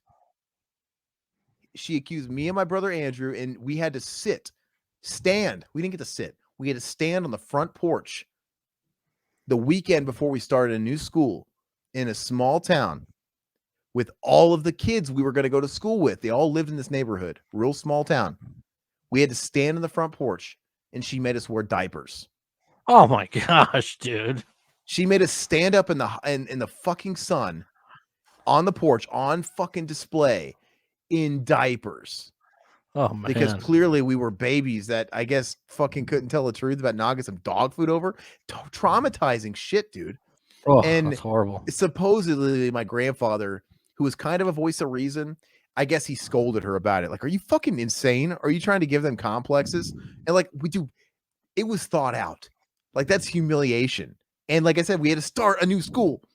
Like, literally, are you the kid that I saw riding on my bike? Like, you guys were in diapers? Type of thing. Totally embarrassing. And but my grandfather, he didn't have any balls, dude. He didn't exactly stop it either. You know, Yeah. She ruled the roost. And my mom, I'm sure, was pissed or whatever, but my dad wasn't out of prison yet, and we were basically living off of her, right? It's like, you know, what is she going to do? Speak up and get kicked out? So Yeah. she really abused that power she had over us. And dude, I'll never forget that. So fucking humiliating, man. Anyway, it's a wonder I'm not more fucked up. Yeah, that's pretty bad. Dude, I was 9 going on 10. Fuck my life. But anyway, That's rough. continue. Now it's your turn. Okay. Well, it's kind of hard to top that. I'm surprised she didn't have us standing on glass bottles like they would do back in the fucking old days, holding up fucking buckets of water like this, like they did on Salute Your Shorts, dude. Oh yeah. But anyway, my story. So my parents were divorced. I lived with my mom. She was a teacher. She was a big Christian, I guess. Well, she said she was, and she went to church and stuff. And so we lived in a duplex, which I kind of talked about earlier. And this duplex was right next to the Roach apartments. That's what we called them. because they were like the shittiest apartments, and those were the kids we hung out with. So I was trying to make some new friends. She wanted me to make some new friends. So I started hanging out with some kids in the neighborhood. And it's weird because this neighborhood went from shitty houses or duplexes that we lived in to 2 blocks away. They're like really nice houses. So I ended up hanging out with one of these kids down the street, and we hit it off. You know, we went out, played, ride bikes, and all that shit. And then we started like, I don't know, we hung out for maybe a week, and then we started like fighting with each other. We started hating each other, which was weird. I don't remember why this happened, but yeah, he just became a giant dick. So one day he came out. We were riding bikes, and we start arguing, and then he pulls a knife out of me, and it wasn't like a pocket knife or anything. It was like I mean, it was like a fixed blade knife, so it was kind of like, I don't know, maybe this long. And I'm like, what the fuck's going on here? So I was a little spooked, but I really didn't. I wasn't spooked enough where I was pretty aggressive at the time because I was, you know, it was pretty much just me, my brother, my mom. So from there, like I started like, you know, arguing with him, like, you know, I'll be back. You stay right here, that sort of thing. And so I ran home, and my mom, when she was younger, she went on a mission trip. And Really? I didn't know that. I believe she went like overseas or something. And on this mission trip, um, she had a giant machete, like this long, you know, machete that she Yeah. used while she was there. So I knew where she hid it. So I grabbed the machete. Oh, I pulled the machete out, walking down the street with it like this. And I was like chasing some warrior shit, dude. I was chasing the kid, and he just drove his bike home, freaked the fuck out. Like, cause you know, he like pulled the knife on me. He wanted to mess with me. You were just bluffing, right? I was bluffing. Well, he didn't know that, but I was bluffing. But ever since then, no problems. He never talked to me again. Never saw him again. Can you imagine if he actually called you out, called your bluff, and confronted you, and then it all of a sudden becomes manslaughter, like not premeditated, but something it got a little carried away, and then you actually had to use the knife, and like, what the fuck happened? I was just gonna like scare him a little, I and was just trying to scare him. Now he's missing a head. Well, he was trying to scare me. He pulled out this knife like this long, like a butcher knife. I'm like, what the hell are you Yeah. doing? You know, that sort of thing. So I kind of wanted to size him up, and my size was bigger, I guess. But yeah, it was crazy. It was stupid. Like, I think I was like in second grade or whatever. Wow. Yeah, Yeah, that's like but I didn't even think about talking about stuff like that, like bullies or quarrels with kids. Dude, when I was in second grade too, I had a bully, dude, and he used to chase me all the way home with a pocket knife.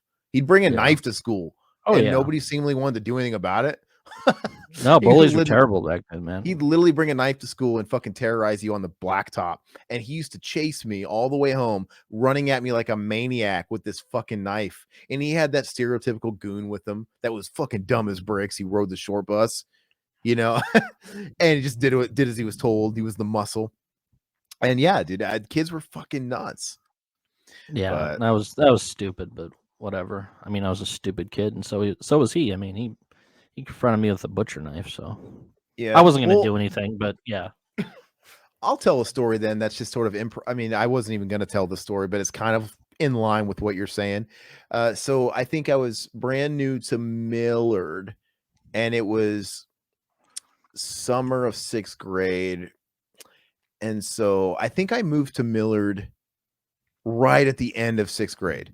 And then, you know, before I knew it, it was summertime.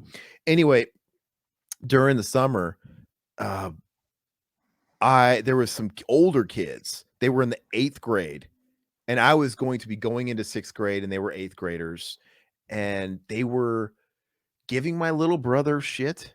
Andrew, you know, Andrew, I'm not trying to dox him, but back then, like, he was kind of an easy target, really small, much younger than me, even. He was probably what, 4th grade, yeah. And he was just kind of an easy target. I'll just leave it at that. But anyway, I came to his defense, and I had heard because my neighbor was an older kid, and he was like a year younger than these kids, but regardless, he knew them, and because of the street, I knew that this kid who was leading this barrage on my brother, teasing him about stupid shit that bullies tease people about. This guy, his dad killed himself. And so I pulled the gloves off and called out his dad, which is a low blow. Yeah. You know, I called him some shit and made fun of his dad that killed himself. I don't even remember what I said. I probably blamed it on him in some way. Said something. It's like that Family Guy joke, dude. That's messed up. It was pretty low, but he was, you know, I was trying to defend my little brother, man. These fucking assholes. It's like, to me, the gloves come off when you're, dude, I was defending your family. Yeah. I was going into the 6th grade. My brother was going into the 4th grade. These were 8th graders. There's fucking no, and there was like a few of them. And so that initiated it. Like, it was on, and it became a whole meet me at this place at this time. We're going to fight. Stupid bullshit. And the plan was, gosh, I don't even remember at this point. We had like a nearby park in the neighborhood, and I think the plan was like the next day meet at this park at this time. And I remember being kind of nervous about it. Obviously, I'd never been in a fight before, and I was asking like the friends I had met in the neighborhood on the block about like can I get some backup, man? And I need some backup. And I got I had a buddy and his brother that I met in the block that provided that backup, and they were gonna go with me. And I even asked my dad. I was like, and I didn't have a relationship with my dad. My dad was my dad did present time. Like, hey dad, should I shank him? What did you do in the joint? And I remember asking him, and he basically said, he actually gave me some advice. He's like, what was this kid have braces? I'm like, yeah, he does actually. Fucking hit him in the fucking mouth. Fuck his teeth up. Fuck those braces up. And you don't stop. Like, that's all you gotta do. Fuck his mouth up. And it was good advice, actually. And I guess that was gonna be the plan. Anyway, the next day comes, and it's hard to position, but I lived on a corner, and so my bus stop was right on my corner. There was a stop sign and everything. So I would just walk to the side of my house on my side lawn, down a small hill, onto the sidewalk from my bus. I started walking down that hill to make my way through the neighborhood and go to this park. Little did I know, we had 2 big bushes next to our house that I would pass by to go down that hill. They were waiting to ambush me. Oh, geez. They were hiding behind the bushes. And as soon as I walked past them, heading down that hill, they ambushed me from behind, fucking knocked me down. They rolled me down the hill into the fucking street. And then I started getting ambushed. I had 5 guys that were not even the guy I was supposed to fight. That was in 8th grade. These were fucking sophomores in high school. Like, one of them was his brother, like sophomore in high school, and like 4 of his friends, and they were all just beating the shit out of me in the street, dude, stomping on my skull. Dude, my face was getting stomped into the fucking the street and kicked, dude. And it's funny because after, like, immediately you couldn't feel anything anymore. It's like what's it called, adrenaline kicked in and whatever. I really didn't feel any of it, and they just left me there bludgeoned and beat the shit out of. I fucking left. It wasn't even the kid he was there, but it was a bunch of fucking 10th graders. And I remember my dad, see, he knew this was, he was home, and he was probably looking out the window or whatever, and he would have never intervened. Like, the fight wasn't even going to go down there, but he knew he was just going to let me do my thing. Like, go be a kid, go meet this bully, see what happens. But when he must have witnessed what happened right next to the house, that I got jumped by all these fucking 15-year-olds. And he comes out of the house, dude, in his BVDs, dude, whitey tighties, dude. And that's it. And he grabs a fucking 2x4 and he starts chasing after these kids. I remember he fucking smacked it against the tree and it broke in half and flung and almost hit him. He was chasing them down. I mean, they got away on their bikes or whatever, but yeah, it was fucked up. And then I came in the house and I looked at myself in the mirror, dude. I was beat to shit. I look like Ricky in Boys in the Hood, dude. Oh yeah. Or was it Ricky that got the shit kicked out of him? Who got the shit kicked out of him? Yeah, it was Ricky, wasn't it? It was Ricky. Yeah, Ricky that got beat up by that gang. I think so. And then, dude, over the next few days, dude, I got so swollen up, and luckily I had enough time to heal because it was summertime and no one had to see me. But dude, my I puffed up like a puffer fish, and yeah, it was something. Fuck bullies, man. Yeah, I agree, man. With my bully too. I think I got in trouble with my mom. I don't know if I got in trouble with the cops. I might have gotten in trouble with the cops. I don't remember. How would you not remember that? I don't remember. I don't remember. Maybe I didn't. But I know I got in trouble with my mom. But yeah, that was bullies are ridiculous, man. I got a fucking cop, dude. A cop pulled a gun on me in high school. Oh, really? Yeah, when I was actually going to meet you to go to that band camp. Hmm. I don't okay, I stayed at your house for the night is what it was. Hmm. I think I met you. This is kind of fuzzy. I think I was meeting you like at Oakview somewhere. I don't remember. It's all blur, but I know I was staying the night at the house at your house, and we were gonna go the next day, dude. I was walking. I was just walking at night, dude, and I guess I looked shady wearing a hoodie or something. I don't know. This fucking cop stopped me, and literally, I had a Walkman on back in the Walkman days, so I had my hands in my pockets, and I had a holding the Walkman. I couldn't hear him. I don't know how long he was trying to talk to me, but I'm like just walking with my fucking shit down. I probably look shady. And when I finally realized someone was talking to me and I saw this cop and his lights or whatever, I'm like, oh, I didn't hear what he was saying, but I went to go like turn off my Walkman and he fucking drew on me because he thought I had like a weapon. Like, what the fuck? Oh, jeez. And it was just one of those things like it got diffused. I'm like, look, man, I'm like fucking 15, 16. I'm just listening to music. I'm literally just heading up over yonder. I got to go see Jerry Cantrell and Kitty. fucking rookie, dude. Anyway, I'm like, it wasn't that bad of an area. Like, why are you like looking? I don't know. But anyway, so yeah, what happened with you and the cops? There had to have been something. You don't really remember? I don't remember. Must have just been my mom contacted their parents. Yeah, I think it was probably that. And you got questioned or something? Did they come over? I think she worked it out with his parents or something. I don't know, but he was a dickhead. He was a bully, so I don't know. I got a story involving the cops, man, and it was it's gonna come after the next one, but Plemke's asking if this cop thought I was someone else. It's possible. Maybe there was like some alert put out and who knows, because I wasn't doing anything suspicious. I just probably look suspicious. I don't know. But anywho, so what does that count though? Is that your story? You have a story, right? Which one? Didn't you say yeah, what was your story you just said? Because you're talking about a cop, but you don't know what happened. No, Did you actually have a story? I was talking about my second story where the machete and the knife and everything like that. So what's your next one? Okay, my next one it isn't that juicy. So this happened at the same time. So this is probably, I want to say, early 90s when all this stuff happened. When I was getting the best stories. Yeah, when I was getting 90s. into trouble when I was in elementary school, and then once I got to middle school, it got better. In high school, I was fine, and middle school and high school. This one was kind of funny. So I was coming home from the same duplex that all this stuff was happening. And my mom, she was a teacher. I was locked out of the house.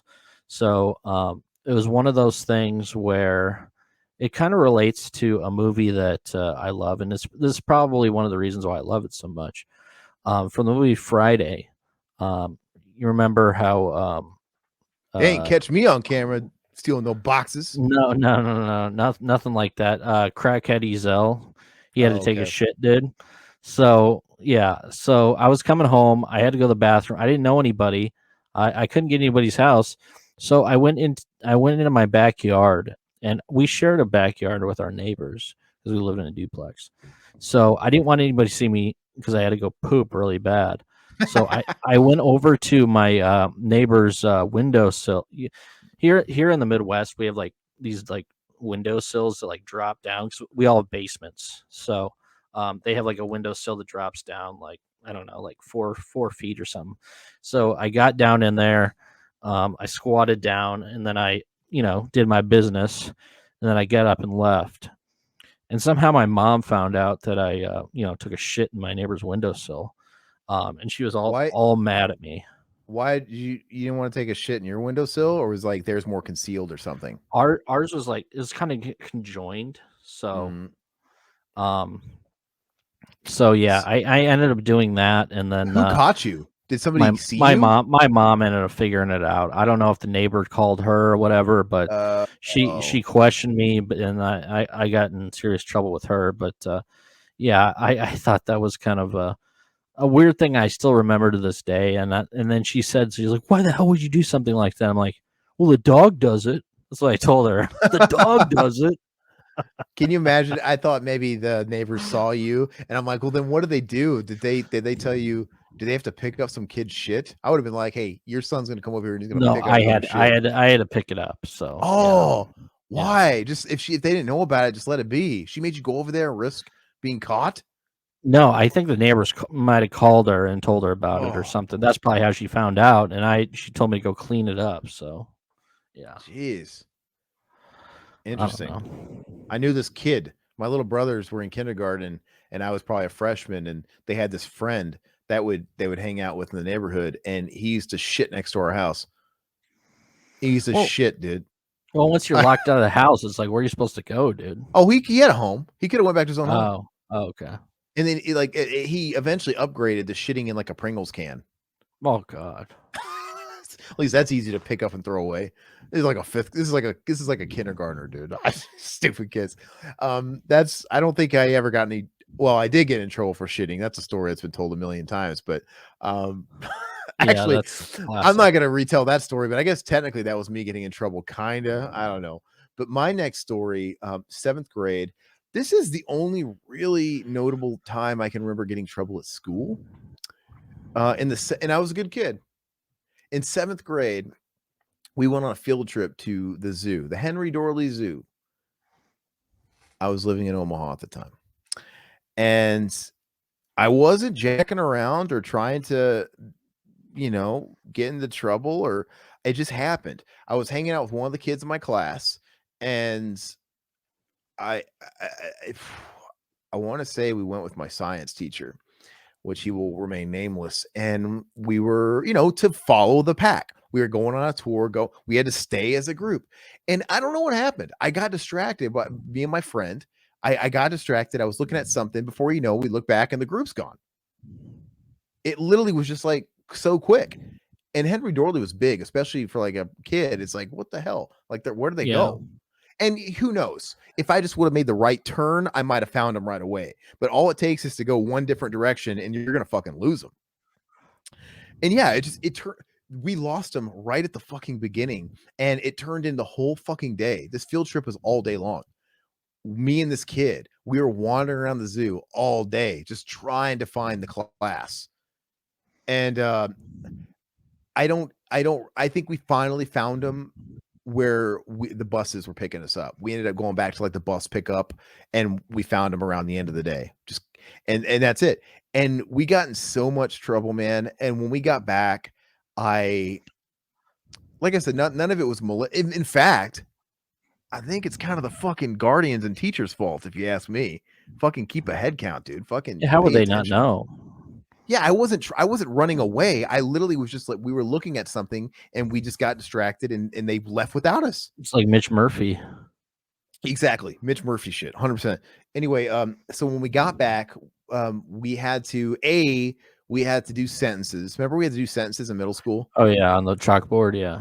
Yeah, we had to write sentences, and I don't remember. I can't remember if we did it on the chalkboard after school or if we had to do it on paper. I can't remember, and turn it in. I don't remember. But we got in school. I never got an in school. Remember in school? Oh It was yeah. like in school suspension, dude. Yeah. This is the place where like the Hesher kids, the druggy kids, burnout kids hung out every day. The Mhm. troublemaker kids. And I remember being in school all week with like, I don't want to say any names, but the usual suspects. Like, oh, this is Yeah. why I don't see you in the halls very much, because you're always in here.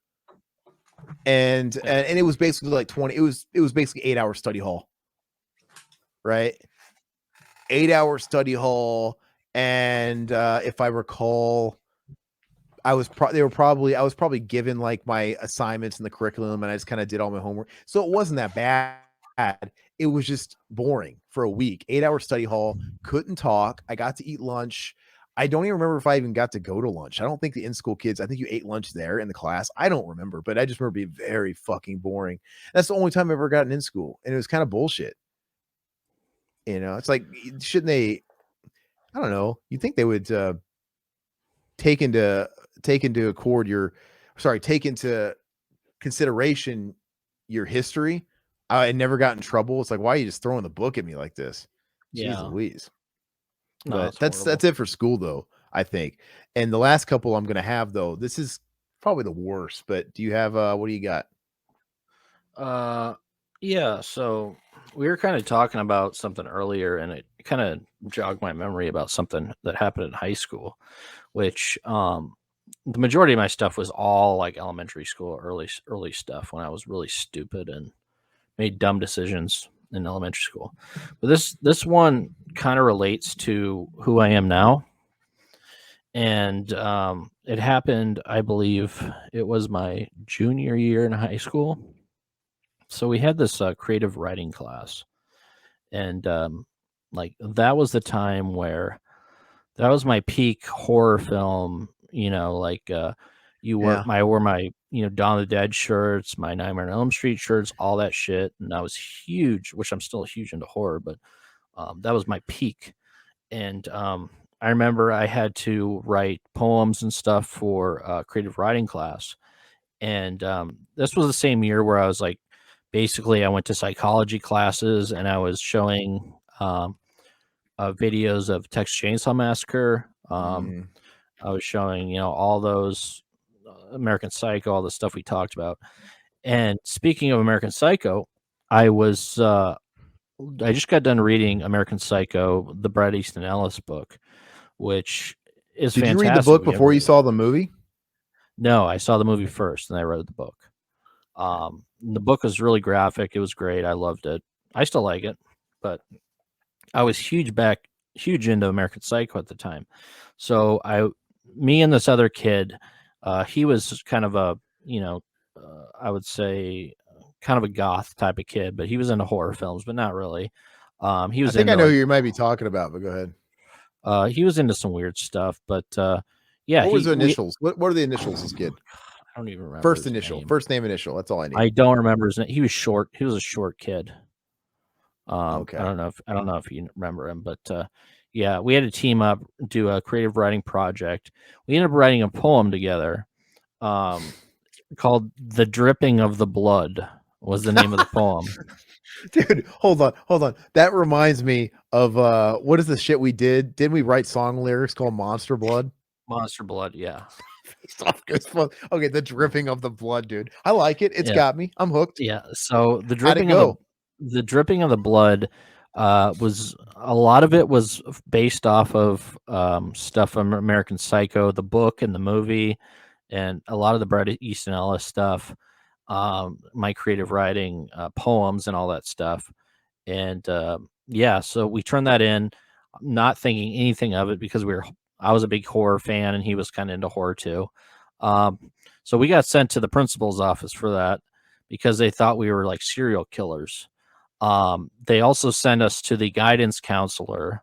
Dude, this Um, reminds me of Death, Death, Death, part yes. 2.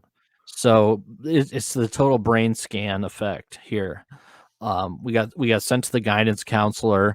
The guidance counselor is very worried about me for the stuff, and I just told him, it's like, I'm just into horror movies. It's not a big deal. And she's trying to ask me what I wanted to do in college and stuff. She's like, I remember what I told her. She's like, where do you want to go to college? And I was like, I want to go to clown college. That's what I told her. I want to go to clown college. And she took the offense to that.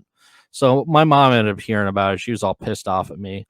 Were you Um, being snarky? You were being snarky in your tone. You had to have been. yeah, I was probably being a little dickhead or whatever, but It's stupid. Talk about boomers, man. Like, burn the books and ban dancing. It's like you can't understand that a kid can just like horror movies and shit like that, and it's yeah, and creative writing. I wore horror movie shirts all the time and stuff like that, and I was really big into it. And yeah, they thought I was some sort of psycho, which So whatever. I stupid. mean, I was really big, still into the horror films, but Yeah, I don't know. It just you mentioned something earlier on the show, and it just kind of jogged my memory about the dripping of the blood. And I wish I still had that poem. I gotta maybe reach out to, if I can remember the kid's name, or maybe my one of my old friends has the poem. But I would love to recite the poem on here if I could find it. Next time Riverman comes out here, we have to make a short film called The Dripping of the Blood. Yeah. We could do it. We got to do a short. Maybe by the time you come out here next, I'll have a DSLR, dude. And we gotta film a fucking Dripping of the Blood adaptation off the poem. Well, I think he came up with the title, which the title is so generic and dumb, I but love it, it's not bad. I mean, it's fine. So dude. It's gonna be fucking Edgar Allan Poe eat your heart out, dude. We're gonna have a yeah, new yeah, Raven on our hands. yeah. So Telltale Heart. if I find the poem, I will share it with everybody, and I'll read it myself. How about that? Then we got to come out with a sequel, The Pumping of the Cum. What if that That's was Zach's poem there. what if that was your fucking creative writing project? It was called The Pumping of the Cum, dude. What if that See, you wouldn't have went to they couldn't have said that you were like some psycho killer. You just were a Yeah, pervert. yeah. That's really funny. The dripping of the blood. It's great because it just sounds like something a fifth grader writes, dude. No, but I think I was a junior in high school. So yeah. That's so funny. I love that one.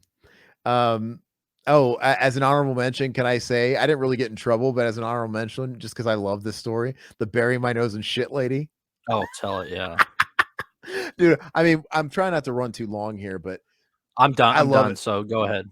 Yeah, so I'll just fire a spitball. Dude, I love it. I didn't get in trouble really, but I remember we used to go to the library during I don't even remember what it was, probably study halls or something. I'd get a pass to go to the library, and I would just go there to download tabs, guitar tabs, because I was learning guitar and I wanted to play all my favorite fucking licks and riffs. And so I didn't have internet. I remember going to those computers and stuff in the computer lab, and I'd go to rocktabs.net, right? These old ghetto sites that don't exist anymore. And I would download these primitive, probably really bad, inaccurate tabs. I didn't realize at the time. And they would have lyrics too. And the thing is you print stuff out, but the printer was not right by you. You had to go to the printer. You had to walk a distance, go through. And the goal was to always get that shit before somebody else got them. Yeah. And I remember I printed out a whole bunch of stuff. I printed out the Man in the Box. I had a whole bunch of stuff. And I was flying too close to the sun on wings of pastrami because I'd be printing out lots of stuff at the same time. I'd be like we're talking like pages, dude. Oh yeah, of course it's gonna. And I'd be like, literally, I'd be by the printer, usually like, come on, hurry up. Yeah, because I think you got like 2 pages or something. You could only print off like 2 pages or whatever. Anyway, and I remember I overheard. I was still working on shit to send to the printer, and I heard the librarian and like one of the other librarians and together. What is this? And I heard him bury my nose in shit. What is this? You know, it's like that Twisted Sister dad. What do you want to do with your life? Anyway, and I had all the opportunity in the world. They didn't know where it came from. I could have walked out the library. No, I went up to her and said, can I have that? Because I wanted my tabs that bad, dude. I loved it. I was all about to playing the guitar and nothing else to do when I went home. I loved it. It was worth going to school for. Well, that's back when you didn't have the internet. You can only get the internet in the library. Is this yours? Like, what is your name? And I gave her the name of a classmate, and she took it. She wrote it down and sent it. And it was literally like, wait till the commissioner hears about this. Then she sent it to the principal. It's going to the roof. Yeah, and it was like a friend of ours, and they didn't send me, like, they just took my word for it. And I, of course, didn't get to keep the tabs. But anyway, that just always cracks me up. A quick one. Speaking of early internet days, I remember that's a good topic, by the way. Early internet sometime. But go ahead. Yeah. So I remember in the early 90s or whatever, when I used to go to my mom was a teacher, of course, I said. I went to her school. She was an elementary school teacher. I went to the schools just so I can look up horror movies on the internet. This is probably 96, 97, pretty early. And I used to print off pictures of like Dawn of the Dead, like black and white photos of, you know, the zombie's head exploding, and I would hang them up on my wall at home, like black and white photos, like printed off pictures.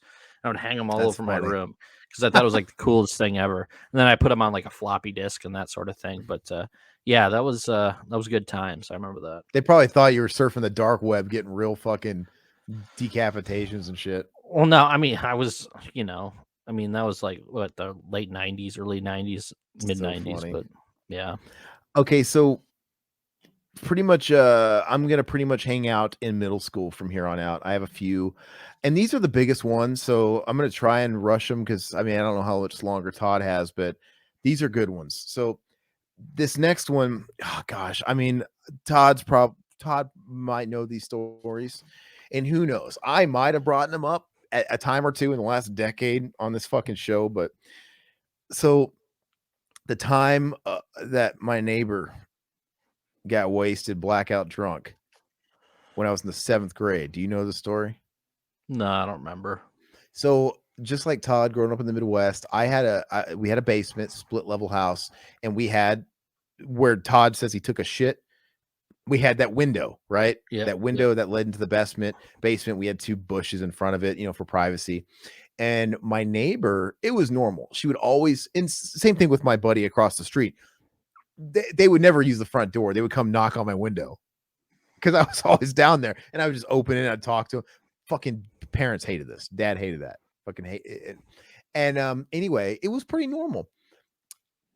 My neighbor, dude, she shows up at my window really late at night. I want to say it was a weekend, Sunday or something. And I remember what I was doing. I was literally playing Nintendo 64 in the basement with the lights out. I was playing Extreme G and fucking like Yoshi's Story or something stupid. And I get a tap here rapping at my chamber door, so to speak. And I don't know, gosh, she started asking me for alcohol because she knew my parents drank. And she was kind of a wrong side of the law, kind of a bad kid, and she was a little older than me too. I think like I said, I was 7th grade. She probably had 2 years on me. Anyway, I just didn't want to get in trouble, man, because my dad was prone to beating the shit out of me for basically looking at him wrong. So, and I knew he hated for people to come to that window. And so I didn't want him to wake anybody up. He was sleeping. My mom was at work, and she basically was like, she was relentless. Oh, just give me something, whatever. And I just assumed she was going to take it back with her. I don't know if she was like with some friends at her house next door. I didn't know the story, but she's like, I was like, no, you got to go. You got to go. I'm gonna get in trouble. She's like, well, just give me a little bit and I'll fucking leave, type of thing.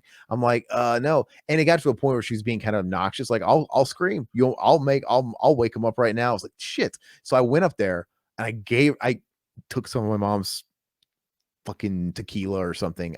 I want to say it was probably tequila. I can't quite remember. And I was doing that trick where I was filling the bottle up, dude, the tequila bottle. And I remember I just like so I'm 7th grade. I have no concept of alcohol and what hard liquor is versus what beer is, alcohol volumes, how much. I don't have any concept of this. I don't remember what I gave her, but it was straight hardcore shit. It might have been just straight vodka. Actually, it was probably straight vodka because I could. It looked like water, and I could just fill it with water because it was vodka. And I literally brought out a fucking Dixie cup full of vodka. Oh wow! Straight. I don't know what the fuck I'm doing. I'm just like, here, fucking take it, go, get the fuck out of here. She fucking chugged it right there. Oh geez. And I'm like, and dude. I hate even reliving this. I watched this fucking person. We're all kids, but a kid get wasted in front of my eyes in about like 20 seconds flat. Because that's a lot. Because in my opinion, I get it from my viewpoint at the time. She's a little bit older, and she was kind of always getting in trouble and shit like that. So to me, it's like, well, she's very experienced. But you know what? In hindsight, she probably didn't know much about it either. Yeah. The most experience she probably had was like a beer or two at a party at like some older kid's house. Yeah, she didn't know anything. And so she just fucking chugged. an entire probably Dixie cup of just hard fucking Yeah, that'll mess her up. dude. And she started getting really fucking great. Like what? I literally, it just happened. It like 0 to 100 fly. Anyway, she started getting really loud. I was like, what the fuck? I started getting scared. Like, you got to get the fuck out of here. Like, seriously, you got to leave. I'm going to get in trouble. She started yelling. And, oh, dude. I hate reliving this, to be honest with you. But she started getting really crazy. Like, what the fuck? You got to go. She started going nuts. And then, and I was like, and then I saw my mom. The timing was terrible. My mom started pulling in. She got home late nights, and I saw the headlights pull in, which is, you know what those split level houses look like. Oh yeah, Right? yeah, It's the driveway is right next to the window. I yeah. freaked out. I fucking shut the window and put the blinds. I'm like, I'm going to bed. I don't know what the fuck's going on here. And that was that. I just let this fucking person be fucking stupid. Pardon Yeah. my French.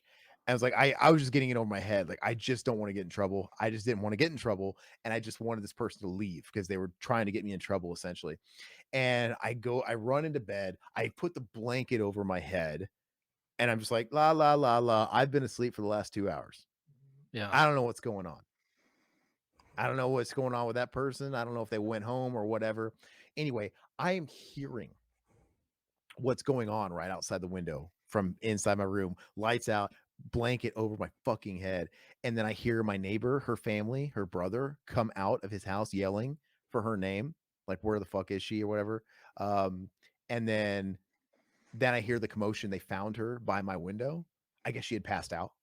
Oh jeez. Like, from the time that I like got out of this, she passed out in the bushes, I guess. And then, dude, all this is culminating at the same time. She's doing that. Her older brother's coming out of the house yelling for her. And then her fucking mom's coming out. Then my mom's pulling up and getting out. All this stuff's happening at the same time. And I hear all this going on outside the window. And then I hear them like going back and forth. And I hear what's going on. And then all of a sudden, a few minutes go by. I see ambulance lights. Oh Like jeez. shining through the window. Like, fuck. And I'm just under my blanket, like, what the fuck is going on? Did I kill her? Guilty. And then the cops, I see the cop lights, like, shit. And then I kind of hear the questioning and shit. I hear them like talking outside. It's right outside my window. And then eventually my mom comes downstairs in the basement. And thank God my mom's not listening to this. There's a reason why I'm not streaming this. Why? Dude. I want her to hear this. No, embarrassing. Anyway, no, because here's what happened. She comes downstairs and she goes to wake me up. And she's like, rubs my shoulder, like, Aaron, wake up, honey. And I'm like, I put on the performance of a lifetime. What? Yeah. What's the matter? Oh, I was sleeping. And she's like, the police are at the front door and they want to have a word with you. Just ask, like, what? What's this about? What's this about? And then I go to the front door, rub my eyes, acting like I've been asleep for a year. And then the cops asking me at the door. So they were just questioning me, like, yeah, so this is what happened. She was at your window. And I lied. I basically said, what? And who knows? I probably wasn't as slick as I thought I was, and the cops probably didn't believe me.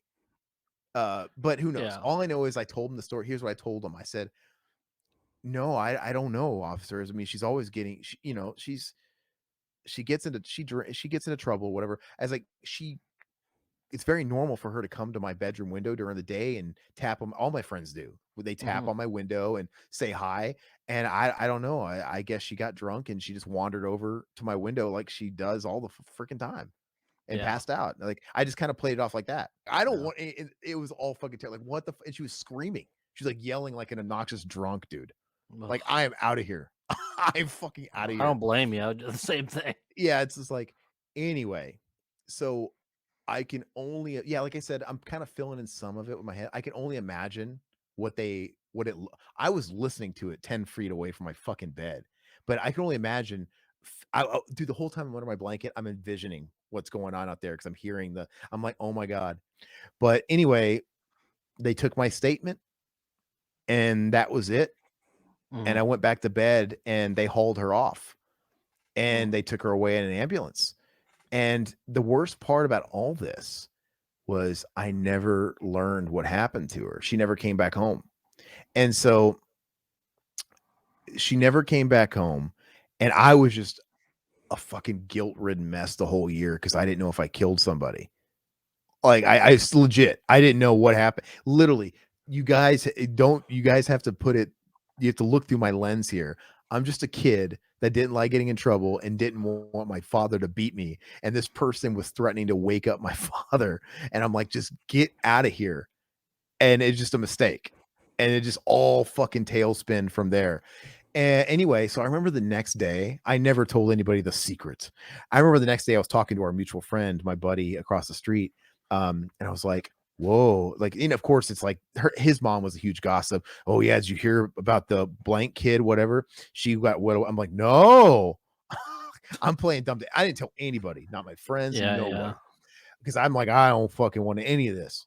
And it just, looking back on it now, I realized it just became the telephone game.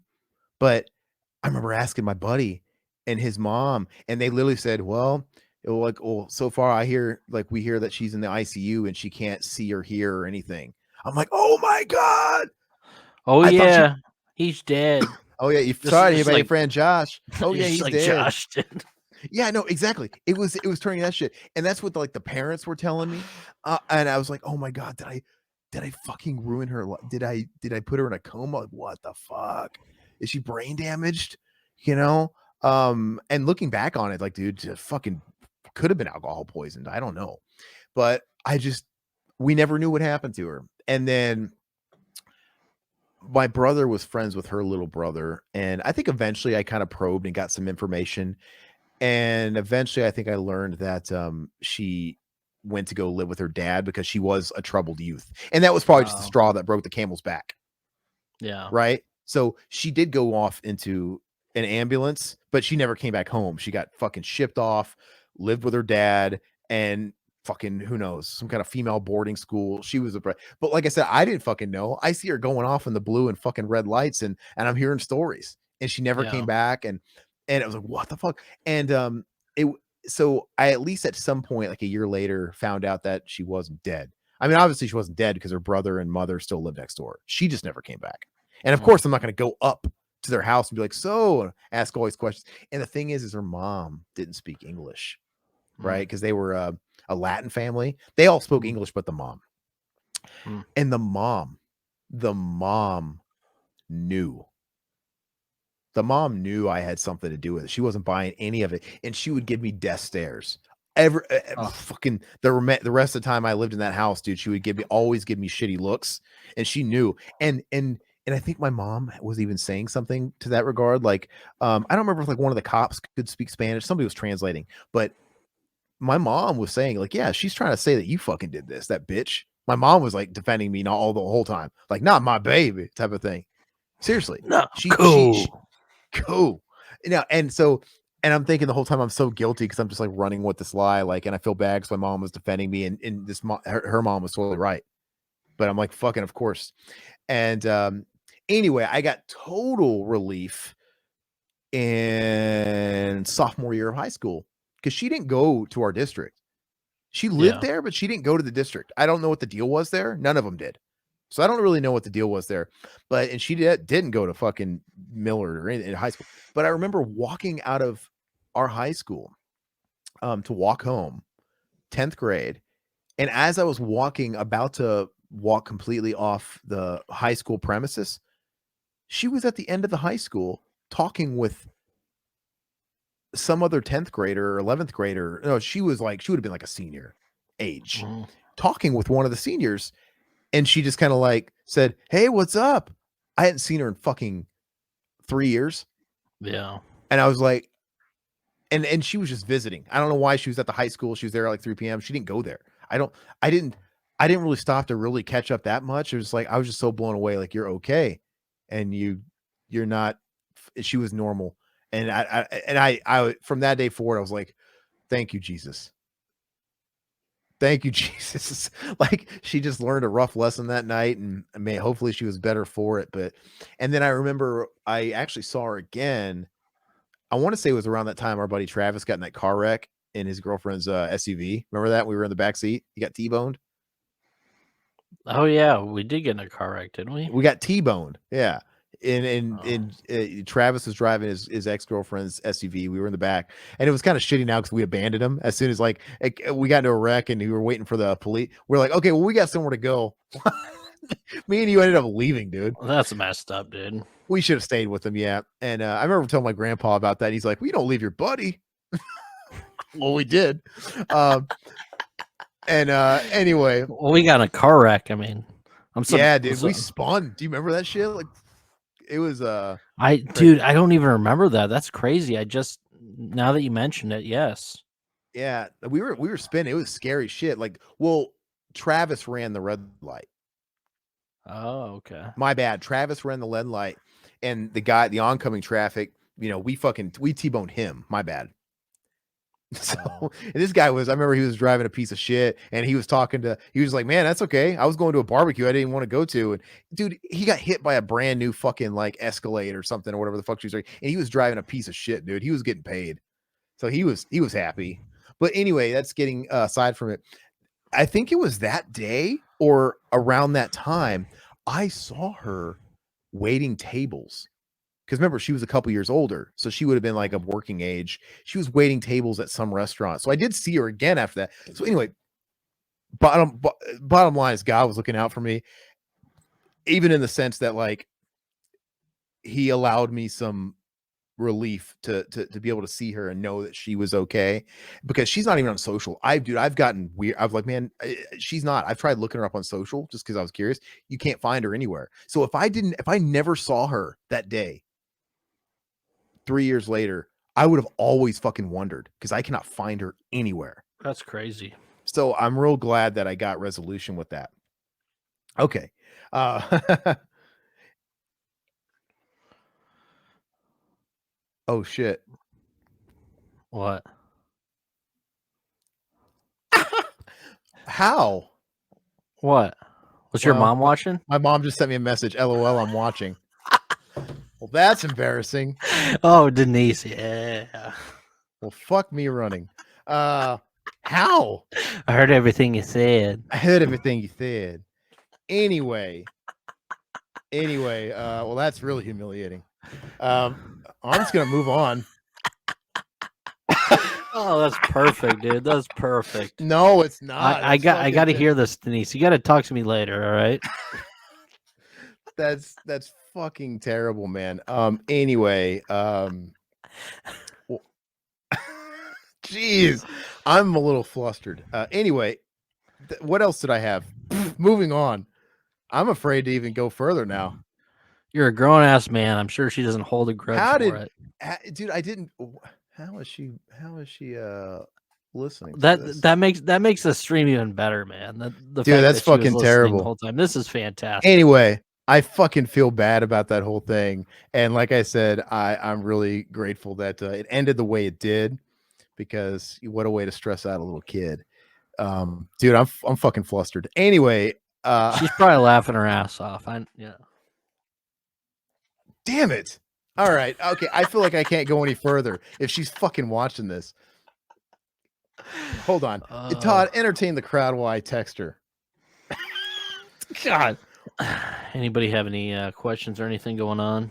Anybody still out there watching this? It's like, I don't know if Oliver's still here. Plumke, you still here? Bullshit, man. I feel like I can't tell my last couple stories now. You got more? Jeez, dude, it's already 2:10, dude. Hurry this shit up, man. So we'll fucking I'm gonna stop there then. I had two really big ones after this, but I'm gonna stop. We'll have to talk about it some other time. Well, why don't we do? We can always do another one. I mean, it's not yeah. Oh, well, how much more is there? You know what? I'll have to do a part 2. And on our next episode, I'll just tell these stories real quick at the top half. That's what I'll do. All right. You know what I think? What? I think that we should get your mom on, and then she could tell her stories about you growing up. No, because if my mom was still around, if she's still alive, I would definitely call her up and be like, hey, tell some crazy stories about me. No, man. I feel like you pussed out. I feel like I was the one bearing my soul here, dude. You're like, one time well, you chased a kid with a machete down the street. That's pretty brutal. All right, all right. Yeah, she keeps texting me. And she's like, you were a kid, just spill it. Like, no, I'm not gonna do it. Okay, I'm done. Todd's got to go to bed. That's the excuse. We're running late. I'll let you guys know some other stuff on the next episode. I will finish it. I'll tell you the last 2 stories next week. Total bullshit, man. Remember, if you guys haven't already and it's your first time to this channel, please subscribe to the YouTube, leave a comment, drop a like, all that stupid stuff, ring the bell, and please follow us on Twitch. Help us out over there. Twitch.tv/Revival House. If you want to support us further, we got a Patreon, we've got a Teespring, join the free Discord, all kinds of stuff. But we are out, and thank you so much. We'll see you next week. Thanks, guys, for all joining too. See you guys. Bye.